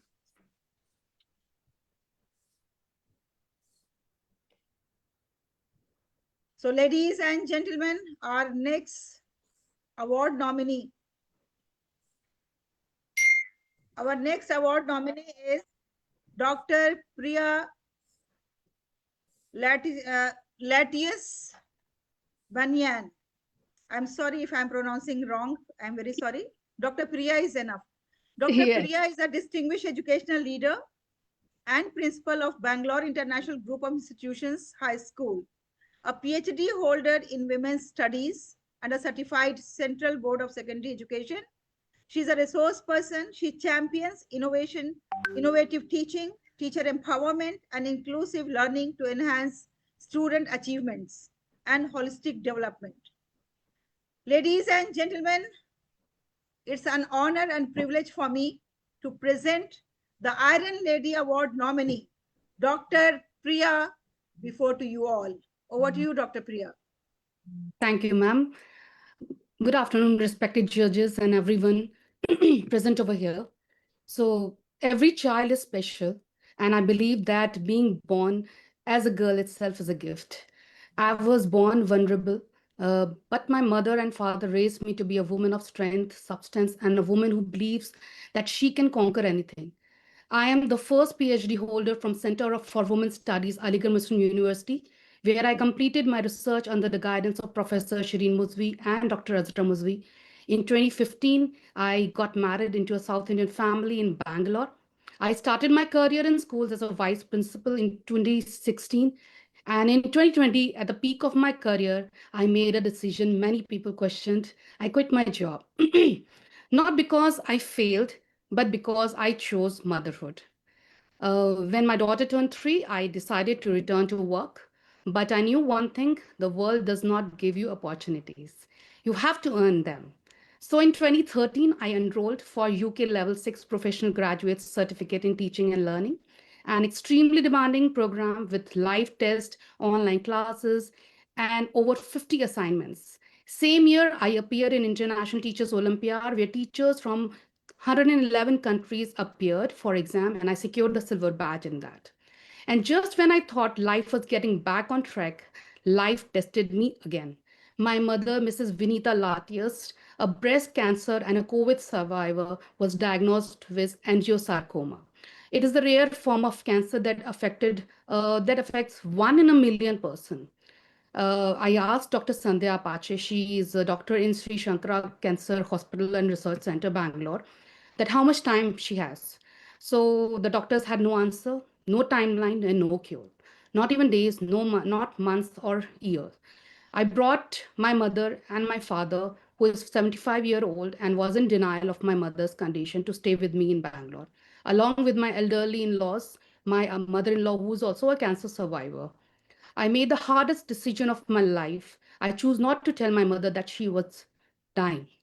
For 11 months, courage became my medicine.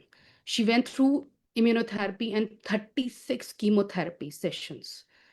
Every day I ran between the kitchen, the hospital, my child who was 3 years, my studies, my family, my husband being the constant support without whom or help, it was not at all possible. Some days I was exhausted, some days I was broken, but I never stopped because when life tests you, strength is your only choice. It becomes your responsibility.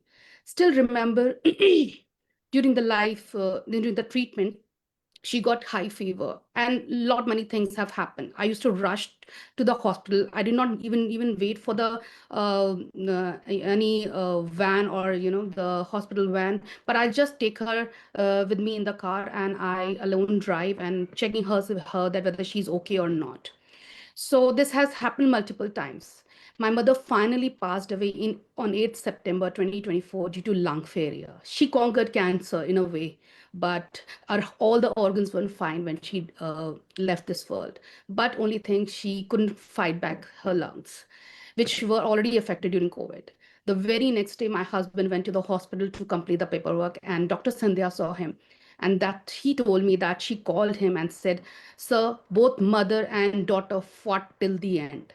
I still, those words are still with me. I said, okay, the doctor recognized my mother as a warrior. Even that moment, I had to be strong because I had to bring her to Aligarh from New Delhi. We all went, my mother along with me in the same flight. I still remember when we boarded the flight, I checked with the person. I said, my mother is coming with me. She's there. Please check. Then from there, when we all landed to Delhi at night, we brought her by road to Aligarh and all her last rites were done. I did not even have the time to mourn because my family still needed me. And my journey was not over. I completed my PGCTL course with merit and on time. And in January 2025, resilience turned into achievement. I became a zonal head managing 5 branches, but still I carried the pain of my mother's loss and was at the doorstep of depression, which was still my internal fight. August 2025, in the same organization, and I won the rolling trophy for my performance among 32 branches all over Karnataka, and was also selected for the CBSE training program in August 2025.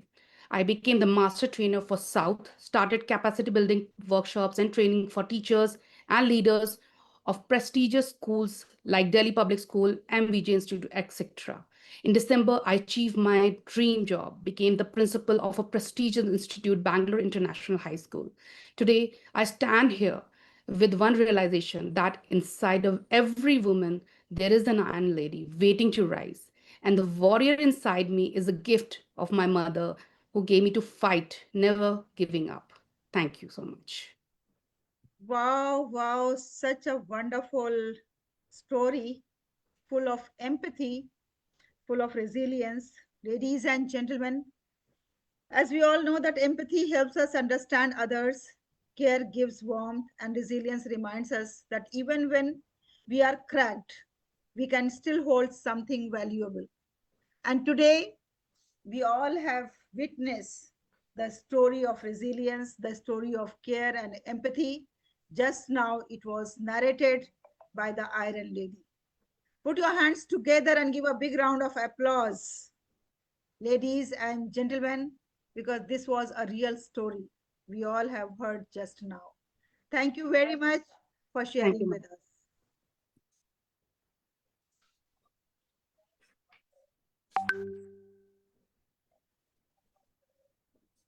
Ladies and gentlemen, the next Iron Lady Award nominee is Dr. Farzeen Bano. Dr. Farzeen Bano is an assistant professor, researcher, and author specializing in political science and gender studies, a PhD graduate from the Sarojini Naidu Center for Women's Studies at Jamia Millia Islamia.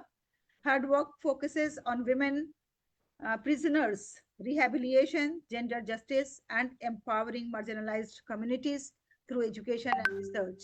Put your hands together for Dr. Farzeen Bano. Dr. Farzeen, we are waiting for your story. Thank you, Dr. Haleema, for such a wonderful opportunity. Respected organizers, honorable jurists, and all the inspiring women present here, a very warm greeting to everyone.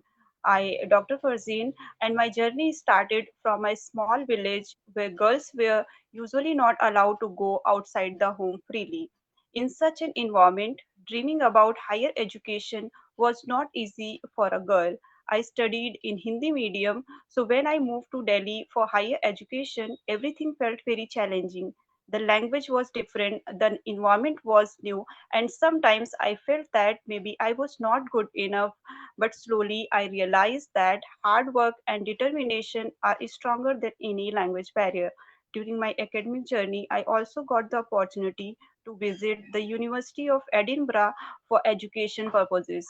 For a girl who once struggled with language and confidence, this was a very special moment. It showed me that if we keep moving forward, our background cannot stop us. After marriage, life brought new challenge again. I had to adjust a new culture, new tradition, and new expectations. Balancing personal life and professional lives dreams was not always easy, but every challenge has taught me patience, strength, and resilience. Today, I am working as an assistant professor, and teaching students is not just my job, it is my passion. I feel proud that because of my journey, many girls from my village are now going outside to study. Families who once hesitate are now encouraging their daughters to get higher education. Along with teaching, I have written different research papers on women issues, and I also writing on different blog platforms where I share my personal experiences, struggle, and lesson from my life. Through my writing, I want to encourage other girls and women to believe in themselves. My story is simple. It is the story of a girl from my small village who believed that education changed life. On this International Women's Day, I just want to say one thing to every girl. Never think that your dreams are too big for where you come from, because sometimes when one girl moves forward, she silently inspires many others to follow the same path. Thank you so much.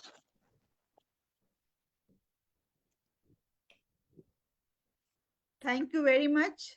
And Farzeen, you are on your way. There are lots of things still to come on your way, but whatever you have achieved is worth appreciation. Ladies and gentlemen, please put your hands together for Farzeen. And we have Shahwar with us. And Shahwar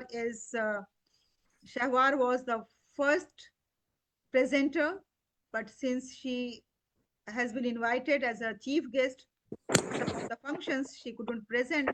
Now she is here with us, and may I request Shahwar to kindly share her story. And before that, let me introduce Mrs. Shahwar to you all.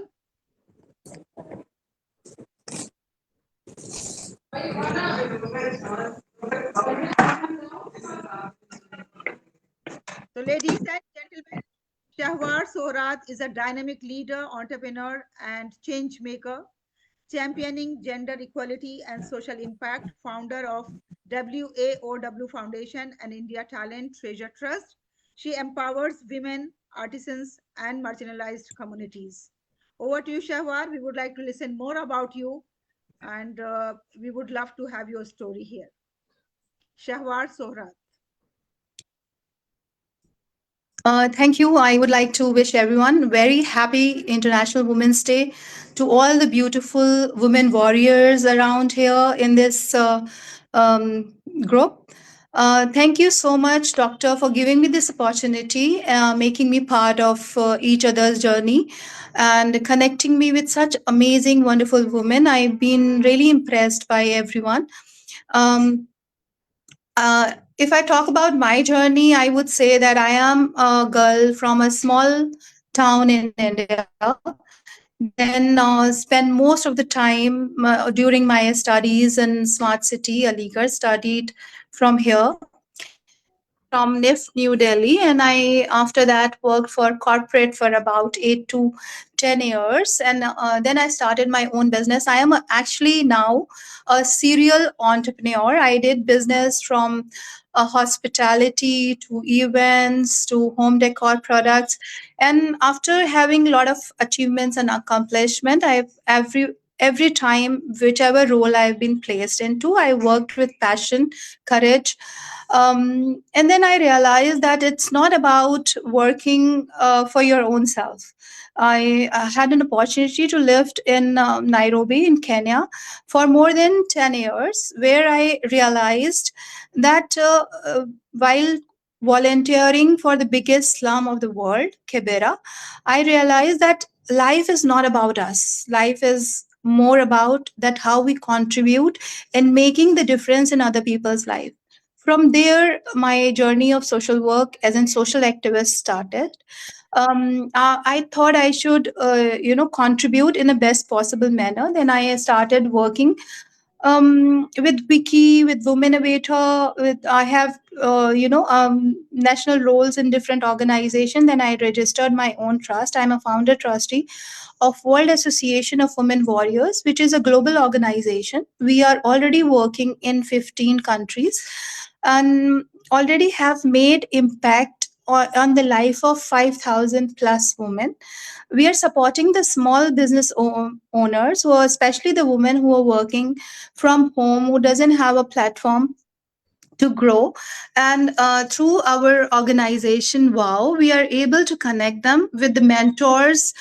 Since we have a programs running called mentor mentee programs, we are also connecting them with a counterpart sitting in the another country, so that they learn through the best practice sharing through each other. Sometimes it's not about the money or the situation the people are. Sometimes it's a little advice to receive from the right person, to be there among and create your own profile. And that's also in India, we have adopted more than 800 kids from the slums, and especially highlighting and working towards the girl child education, to create the gender bias, as we are working hand in hand with the United Nations SDG Goal 5, right of equality. I am also working, and through my another trust, I have another trust. I'm a founder trustee of India Talent Treasure Trust. Through that trust, I am working on the revival of handicrafts of India, especially which are becoming the dying arts. Having lived outside India for more than a decade, traveled to the world, I understood that the importance of Indian handicrafts is amazing. Even though in India we are not able to promote them as much, and some of the arts are becoming the dying arts. With that thought, we had registered a trust, and also under the banner of India Talent Treasure Trust, we are working on a free skill training center in Uttar Pradesh.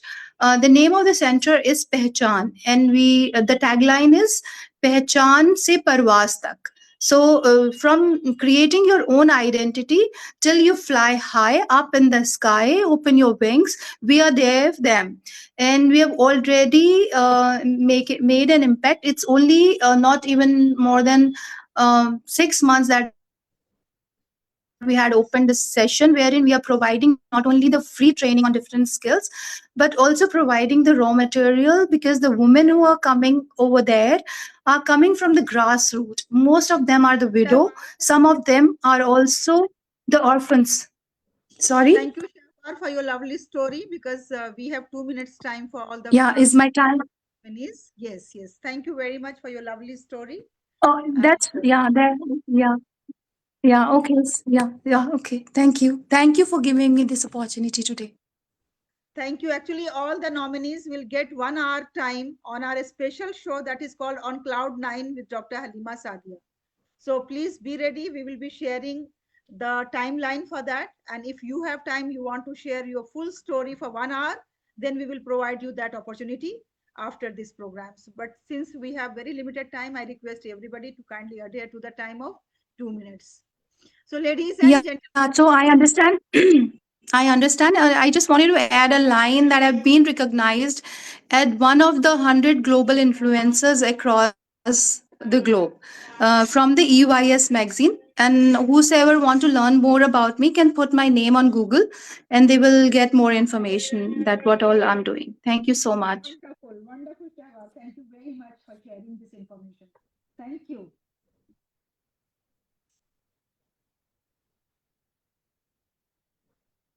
So, ladies and gentlemen, our next nominee is again from the education background. She's a principal. She's a dedicated educational leader and principal committed to academic excellence and student development. So, may I request Zarina Khan to kindly share her story of resilience. Over to you, Zarina Khan. Respected Honorable Dr. Sadia ma'am, respected Sabiha ma'am, Anju ma'am, and all beautiful Iron Lady. It's my immense pleasure to present here. So, it is my simple story. I born in traditional family where girls were not allowed to step outside or dream beyond the walls of their homes. But my father believed in my potential. Despite social pressure, he trusted in me and gave me the chance to study and grow. With determination and courage, I broke the barrier placed by society. I worked hard, believed in education, and slowly transformed my dream into reality. The girl who once struggled for freedom is today is respected school principal, guiding and inspiring hundreds of students. But here, my leadership not broke. During the COVID-19 pandemic, when fear surrounded everyone, I stepped forward as a proud volunteer. I helped people by arranging oxygen cylinder, hospital beds, medicine, and food for patients at their home. And even supported families with their funeral arrangement for their loved one. I stood beside humanity when the world needed compassion the most. Today, I am working as a principal, educator, and symbol of courage, service, and women empowerment. When a girl is trusted and educated, she doesn't just change her life, she changes society. Thank you very much, ma'am. You gave me this wonderful opportunity to share about something me. Thank you, ma'am. Wow, wow, wow. Beautiful, Zarina. I love your Josh. Even during Ramadan, you are so Josh. Thank you. Thank you for sharing your Josh with us. God bless you.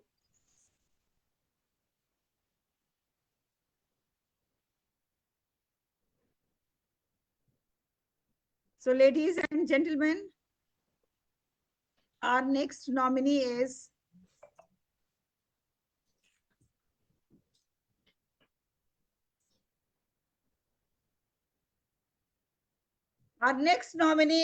Kasturi Mahanta. She is a mental wellness coach dedicated to empowering women to achieve emotional balance in their personal lives, families, and future generations. Through guidance, awareness, and supporting practices, she helps women build resilience, nurture healthy relationships, and create emotionally strong environment for themselves and their families. Put your hands together for the one and only Mrs. Kasturi. Over to you, Mrs. Kasturi. Yes, thank you, distinguished guests and respected jury members. Thank you for giving me this opportunity to share my story. My journey is not just about loss and struggle, it's about discovering strength in the darkest moments and turning my pain into purpose.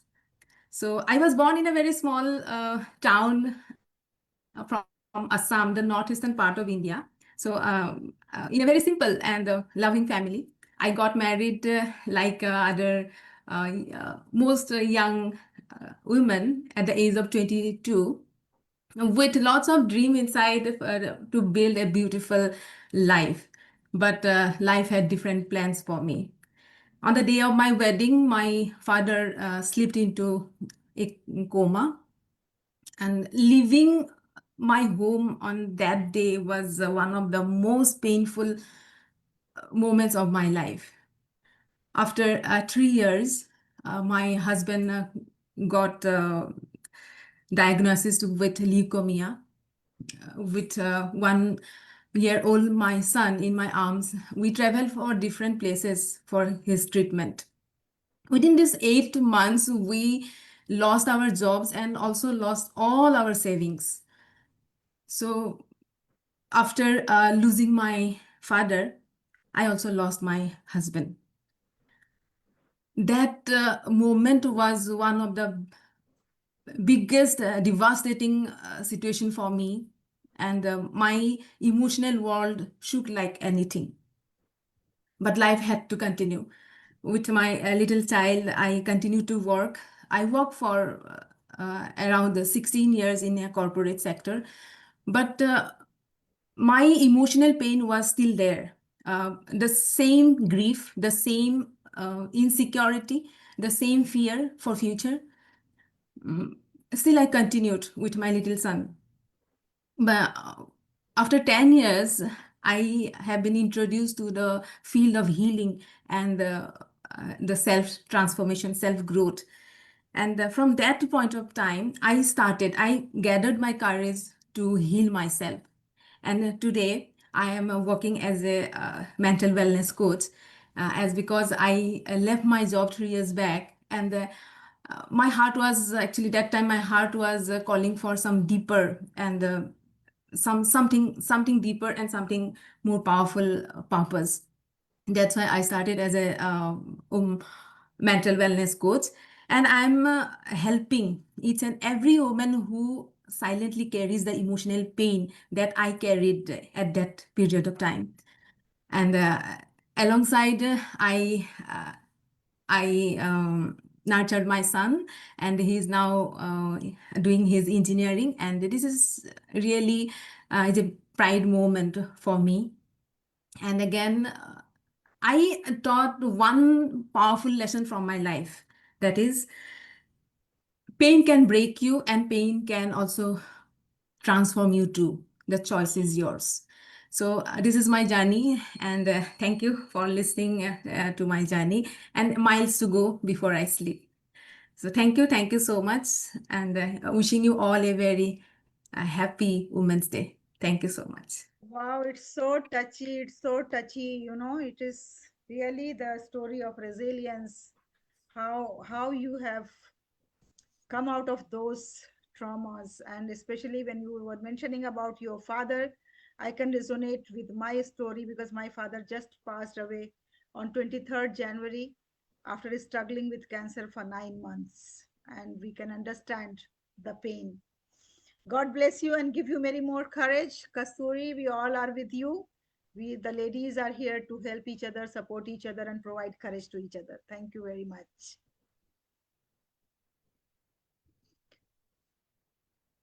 So the next story.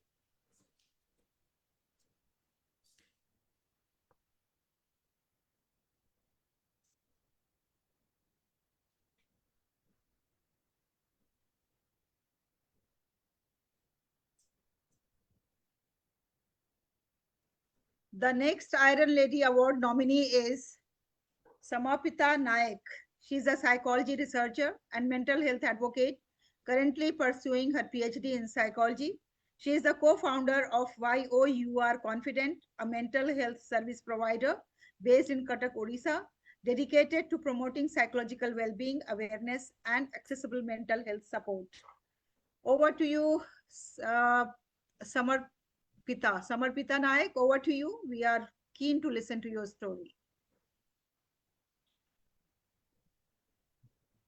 Namaste everyone from India. Happy Women's Day to all the jury members and all my co-participants. Happy to know that you are safe in the Middle East considering the current situation. Thank you EduFarm and Dr. Haleema for this opportunity.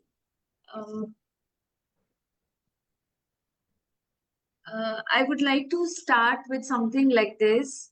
Till today, I'm being asked in different ways by different people why psychology after doing an engineering degree.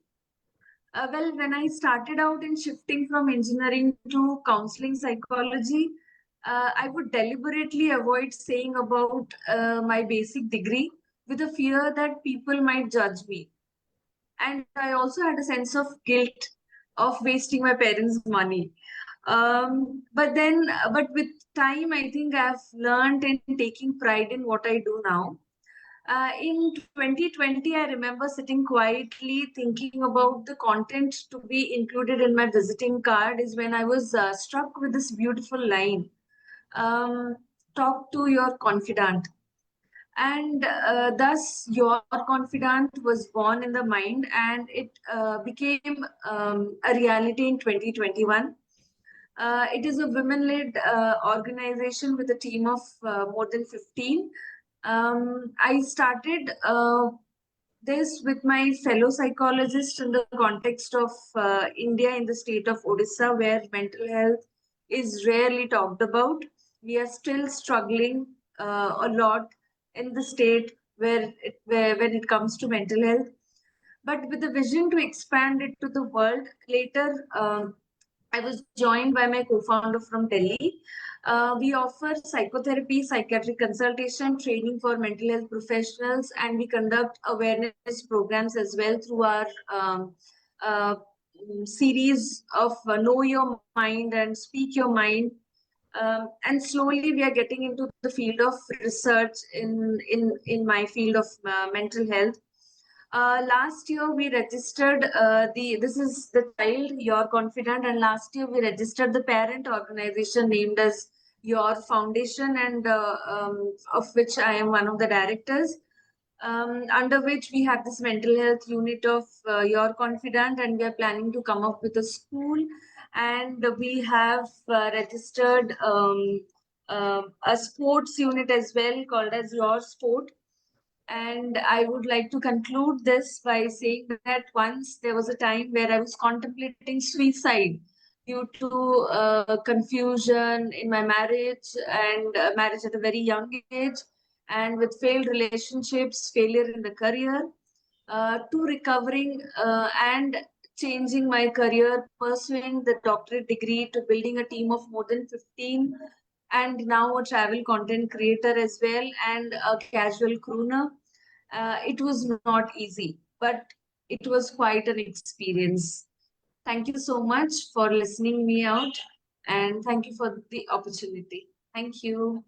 Thank you very much for your lovely story. Thank you for adhering the time. So now our next nominee is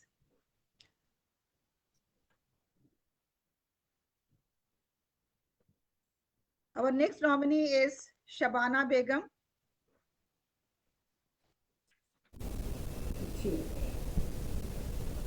Shabana Begum is a resilient and faith-driven woman who believes in lifelong learning and personal growth, balancing motherhood and education. She continues to pursue knowledge while inspiring others through faith, perseverance, and compassion. So, Shabana Begum, we are eagerly waiting for your story. Please start your story. Assalamu alaikum wa rahmatullahi wa barakatuhu, and a very good morning to all.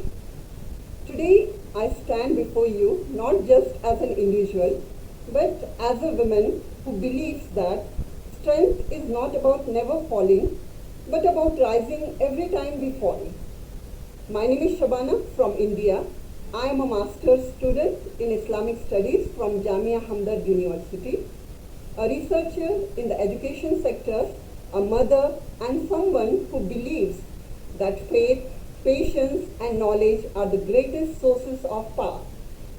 Recently, I would like to share, this is very important. Recently, I faced one of the toughest struggles of my life when I became a victim of cyber crime.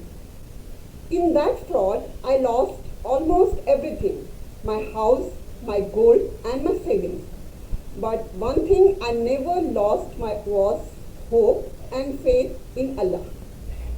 With the constant encouragement of my children, they are just 10 and 11 years old, who reminded me that Allah is always with those who are patient. I decided not to give up. Alhamdulillah, I approached the cybercrime officer and insisted on filing the complaint and tracking the entire group involved in the scam. For nearly 1 month, day and night, I followed up continuously with different officers moving from one place to another, even during heavy rains. It was raining very heavily here continuously. While my master's exams and my children's exams were going on. It was a very challenging journey, but determination and faith kept me moving forward. After 2 to 3 months of continuous struggle, the fraudulent accounts were finally seized and about 10% of the amount was recovered. Even to retrieve that small amount, again I had to go through court procedures and hire a lawyer despite not having a single penny. So the journey again took 1.5 months of continuous follow-up. During this journey, I saw many people struggling in court and paying huge legal fees. I realized that sometimes our struggles may seem big, but when we see others facing greater hardships, we learn patience, gratitude, and strength. So many women and young people who lost their money in such scams were deeply depressed, and some even thought about ending their lives. So with the help of Allah, I supported and encouraged many of them, reminding them life is more valuable than any financial loss. Alhamdulillah. Many regained hope. Instead of focusing only on my loss, I started guiding other victims, especially women, by studying the sections of Indian law before visiting the crime office or court, so that I could present my case confidently and help others understand their rights. Alongside my studies, I also support several schools in management, planning, and parenting guidance. And I have been involved to the JAHAN-E Group of Institution International Conference Vision 2047 in India for writing articles on education. From my school and college days to my corporate career of more than a decade, I have been active in sports and leadership, receiving many awards. So Alhamdulillah, I believe in never missing an opportunity to learn, guide, and support others. So very soon, inshallah, I plan to pursue LLB so that I can serve society better and stand for justice. Being an Iron Lady doesn't mean having a life without struggles. It means having the courage to stand strong even when life tests you the most. So my message here is simple: never give up, learn continuously, educate yourself, implement your knowledge, because when we rise after our struggles, we not only rebuild our lives, but also become role models for our children and builders of a stronger society and nation. And I end with the beautiful promise from the Quran: indeed, Allah is with those who are patient. If we keep faith in Allah, courage in our hearts, and knowledge in our hands, every woman can become an Iron Lady. In this blessed month, I pray to Allah subhanahu wa ta'ala for peace and mercy across the world. Protect the innocent people who are suffering because of war and violence. Grant them safety, patience, and strength during their hardship. Thank you, Shabnam. Thank you very much for the lovely message. Thank you. God bless you. The story was really a very touching story. Happy Women's Day once again. Happy Women's Day. Thank you for this opportunity. Thank you. Thank you very much. Thank you, dear. So ladies and gentlemen, put your hands together for Shabana Begum, who was narrating the story of her courage, resilience, and how she has overcome the situation. May God bless her always. Now we are going to have the second last presenter,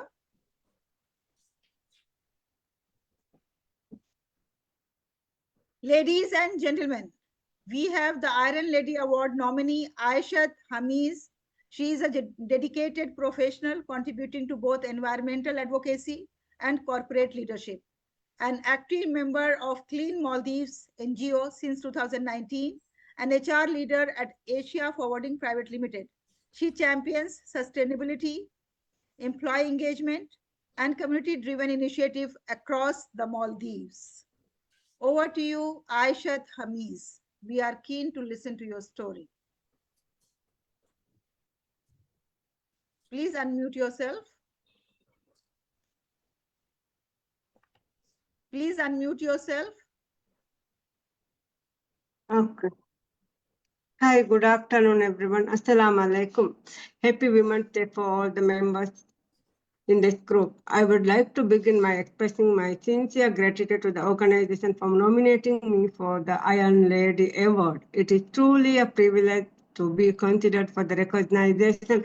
I would also like to extend my heartfelt thanks to Haleema Begum for her nomination and support. My name is Isha Qureshi, and I am dedicated professional with experience in both the non-profit and corporate sectors. Since from 2019, I have been an active member of Clean Maldives NGO, where I have consistently contributed to environmental conservation and sustainability initiatives. Through my involvement, I have actively participated in various events, projects, and awareness campaigns aimed at promoting environmental responsibility and protecting the natural beauty of the Maldives. These efforts have allowed me to engage with communities and contribute meaningfully to positive change. Alongside my work in the non-profit sector, I currently lead the human resource team at Asia Forwarding Private Limited, one of the leading shipping and logistics companies in the Maldives. In this role, I oversee HR operations, talent management, and organizational development. My work focuses on building a strong and motivated workforce while ensuring that our organizational culture supports growth, efficiency, and employee well-being. My professional journey reflects the commitment to both community impact and organizational leadership. Key strengths I bring include leadership experience across both non-profit and corporate environments, a strong commitment to environmental sustainability and social responsibility, expertise in human resource management, employee engagement, and organizational development, strong skills in event coordination, project execution, and stakeholder collaboration. Some Clean Maldives NGO actively contributing to project and environmental awareness initiatives across the Maldives. Thank you very much for everyone. Thank you very much. It was lovely listening to your story, and I know that Maldives is doing a lot in the field of sustainability, and we appreciate your efforts. Thank you. God bless you. Thank you. So, ladies and gentlemen, now the last presenter for this morning, we have Ifat.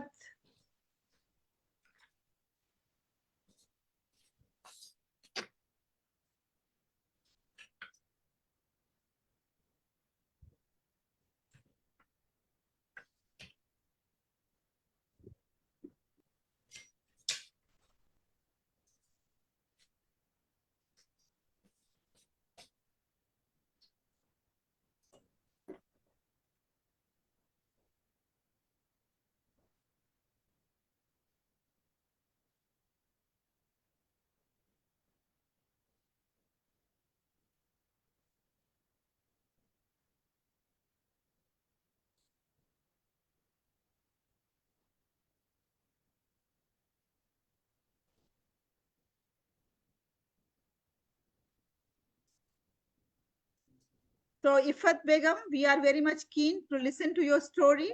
And ladies and gentlemen, please put your hands together and welcome Ifat Beg from United Arab Emirates. And she belongs to the educational fraternity. And Ifat, we will love to have your story, please. Good morning, everyone. I hope I am audible. Yes, you are audible. Thank you. Good morning, everyone. On this special occasion of International Women's Day, I would like to wish all the incredible women here a very happy Women's Day. As Michelle Obama once said, there is no limit to what we as women can accomplish. It is truly an honor to be here today as a nominee for the Iron Lady Award. I would like to express my sincere gratitude to EduFame Academy, the respected jury members, and especially Dr. Haleema for this wonderful initiative that celebrates women and their contributions to society. I am Ifat Beg, an educator from UAE, and currently working as an educational administrator with GEMS Education. With over 16 years of experience in education, I have been committed to leading school improvement initiatives that enhance student outcomes and support the professional growth of teachers. My work focuses on curriculum adaptation, mentoring educators, and fostering teamwork and resilience so that both students and staff can reach their full potential. Ms. Halim, yeah, thank you. Moving forward, I would just like to share a very proud moment for me to let you all know. Sorry, my throat is little not good today. A very proud moment for me today to tell you all that I am the first girl child from my paternal side as who was the first person to move out of the hometown and go outside for higher studies. And I was the first in across my whole family who flew out of India to work and pursue the career in abroad. So I'm very proud for that. And I'm very helpful for my parents and my husband as well, because this moving abroad happened only after my marriage. So I'm very, very honored to tell you all this. This is a part of my journey, which has really helped me to where I stand now. So I'm I'm also very, very proud and very having lots of gratitude to my organization here because I am GEMS certified professional development trainer. For several years, including this year, I have been recognized from Microsoft Education, a Microsoft Innovative Educator Expert Award. I am United Nations Climate Change Teacher. This is one of the specialist teachers in the climate change. And over past decade, across approximately 13 years, I have been given as a Blue Ribbon Award for Best Teacher in the field of education, as well as I'm a recipient of Global Educator Wall of Fame, which is given for the educators across the globe. Apart from this, I have also taken several initiatives for sustainability initiatives, embedding sustainability concepts within classroom lessons, engaging students in community outreach, and participating in charity work that encourages young learners to become responsible and compassionate global citizens. Beyond my regular roles, I conduct workshops for teachers globally and support NGOs in that empower children in their educational journey. I have also written several national and international research papers and educational content for several books. However, the most fulfilling moment in my career come when parents and my staff share their gratitude that they have a positive impact of me on them. So as in the opening note, Dr. Isha said that 28% of the leaders are only women across the data.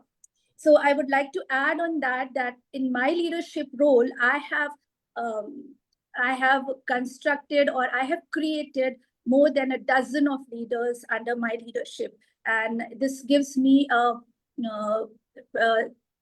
I can say this gives me a time of satisfaction when I look at my journey. And now they are also growing in their different roles as well. So apart from this, I have Like Thank one you, of my dear. fellow nominee is working towards the globalization as well as protecting animals and the earth. So I just want to add that I have also adopted an endangered species, which is here, the hawksbill turtle. So I have been Thank you taking very care much. of Thank you hawksbill very turtle. much for your lovely Thank story. you. I just would like to end with a powerful reminder. Thank you. Thank you. It's really a From Malala great Yousafzai. story. Yeah. One child, one teacher, one book, and one pen can change the world. Thank you, Dr. Haleema. Thank you so much for your time. Thank you. Thank you very much. Thank you, my dear. It was really lovely to listen to you. Ladies and gentlemen, with this, we come to the end of today's presentation. Some of our friends couldn't join. Some of them are traveling. So anyway, those who have already joined will be considered our jury members. Please note down those who couldn't join this morning. They will not be considered because the 2 minutes presentation was mandatory with this Iron Lady Award. So thank you very much. And let me announce that this Iron Lady Award in person will be given on 6th June in Dubai.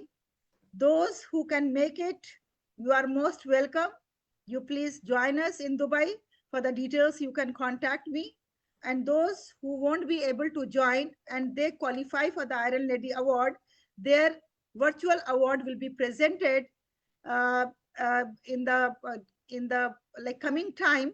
The date will be announced later, but the result will be announced on 15th March. Like the announcement of the Iron Lady Award will be done through the group on 15th March. After that, you can go through the details of the Dubai conference and then you can decide whether you are going to get in-person award or you are going to get virtual award. The difference between these two is, let me tell you, two differences are there. First difference is that if you are going in Dubai, along with the award, you will get the opportunity to be the speaker or the panelist in the conference, because we organize the conference on AI and ML for a sustainable future, focusing on women empowerment and world peace. So you will be getting the opportunity to be the panel speaker in this conference along with receiving the award.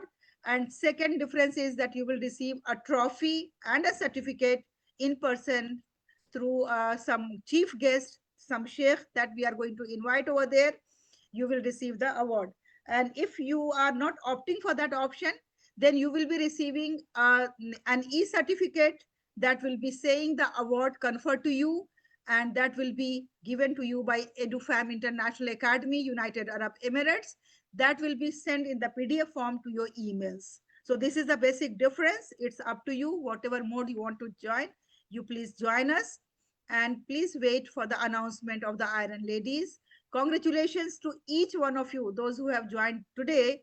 It was really lovely to listen to you, and I have never expected that this story is going to be so strong stories from each one of you. Believe me, it was lovely. Even the seniors, those who are very new, those who are freshers, they all are on the journey of great resilience. And that's make this forum a very important and great forum.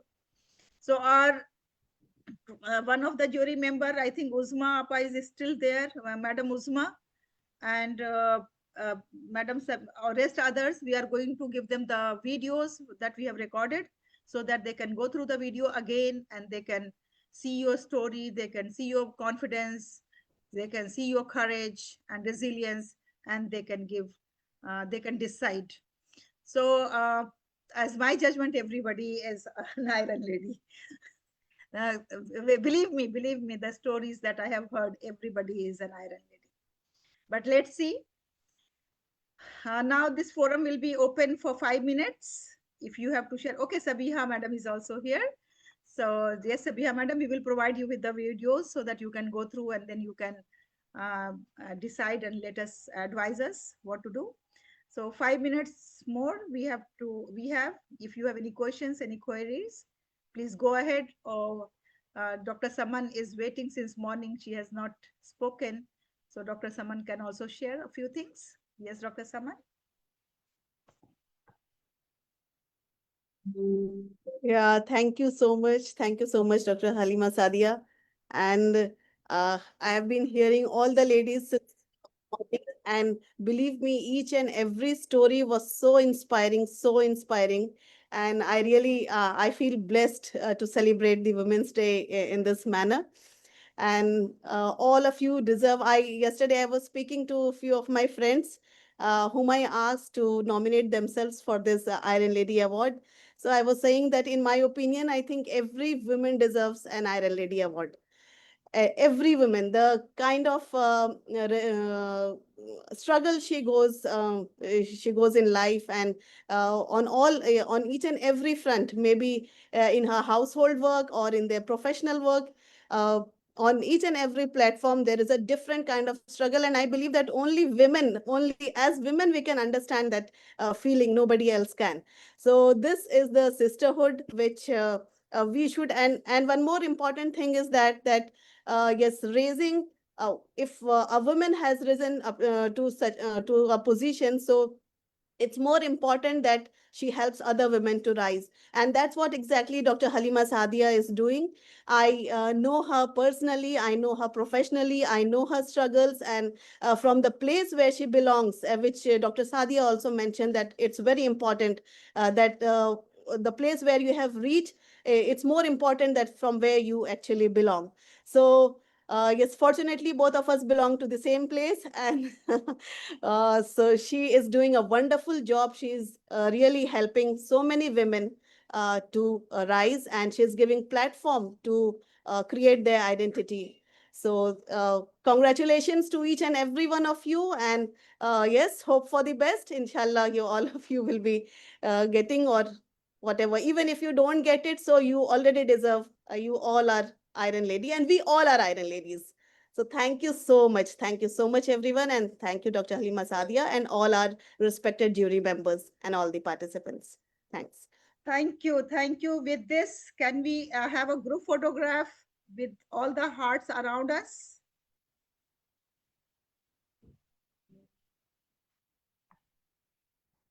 Yes, 1, 2, and 3. Beautiful. Those who are video off, if they can also on, that will be really nice. Yes, video on, and then 1, 2, 3. When I say, then you click the heart. Yes. Video on, 1, 2, and 3. Yes, lovely. Thank you. God bless you. Yes, jury members, do you want to say something? How was it? Sabiha madam?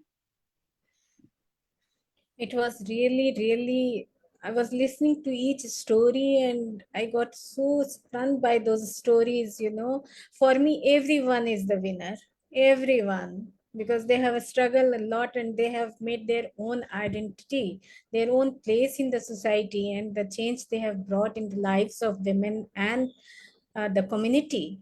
So I must congratulate all the participants, and especially Dr. Sadia for you, to you for taking these initiatives. This is wonderful initiative, wonderful. God bless you. God bless you all. Thank you, everyone. So we'll meet again, inshallah, in Dubai. Just let's pray for the situation to be normal. And then Ifat Beg is going to be our host over there. Isn't it, Ifat? Ifat, Ranjita, Ranjisha. Yes, yes, sure. Inshallah, Zaroor. Sure. Okay, okay. Absolutely. So, Uzma madam, are you there? Yes, I'm here. How was it? Alhamdulillah, it was wonderful. I'm really, surprised at how hard work the ladies has done, and they have achieved, and they deserve for that, for the, success, mashallah. And I'm really happy that you have searched such type of ladies from all over world. And I think that we should publish a calendar for New Year of these ladies. Congratulations to everyone. And really it is very difficult to manage the home and professional life, and then be a part of the mainstream issues. Some of them are working on environment, some of them, I'm really amazed how they are managing all these things together. So really wonderful, ladies. Thank you very much. And thank you, Halima, you too. You have, given us opportunity to, to understand people like this, like these, and to came closer to them. Inshallah, I will try my best to come to Dubai. Wow, beautiful. Thank you very much. Thank you very Inshallah. much. So see, Inshallah. now we were just about to, I was just about to click on the end, but suddenly I saw Ushavati. Ushavati Shetty ji, since you have come last, you will get only 1 minute time to impress the juries.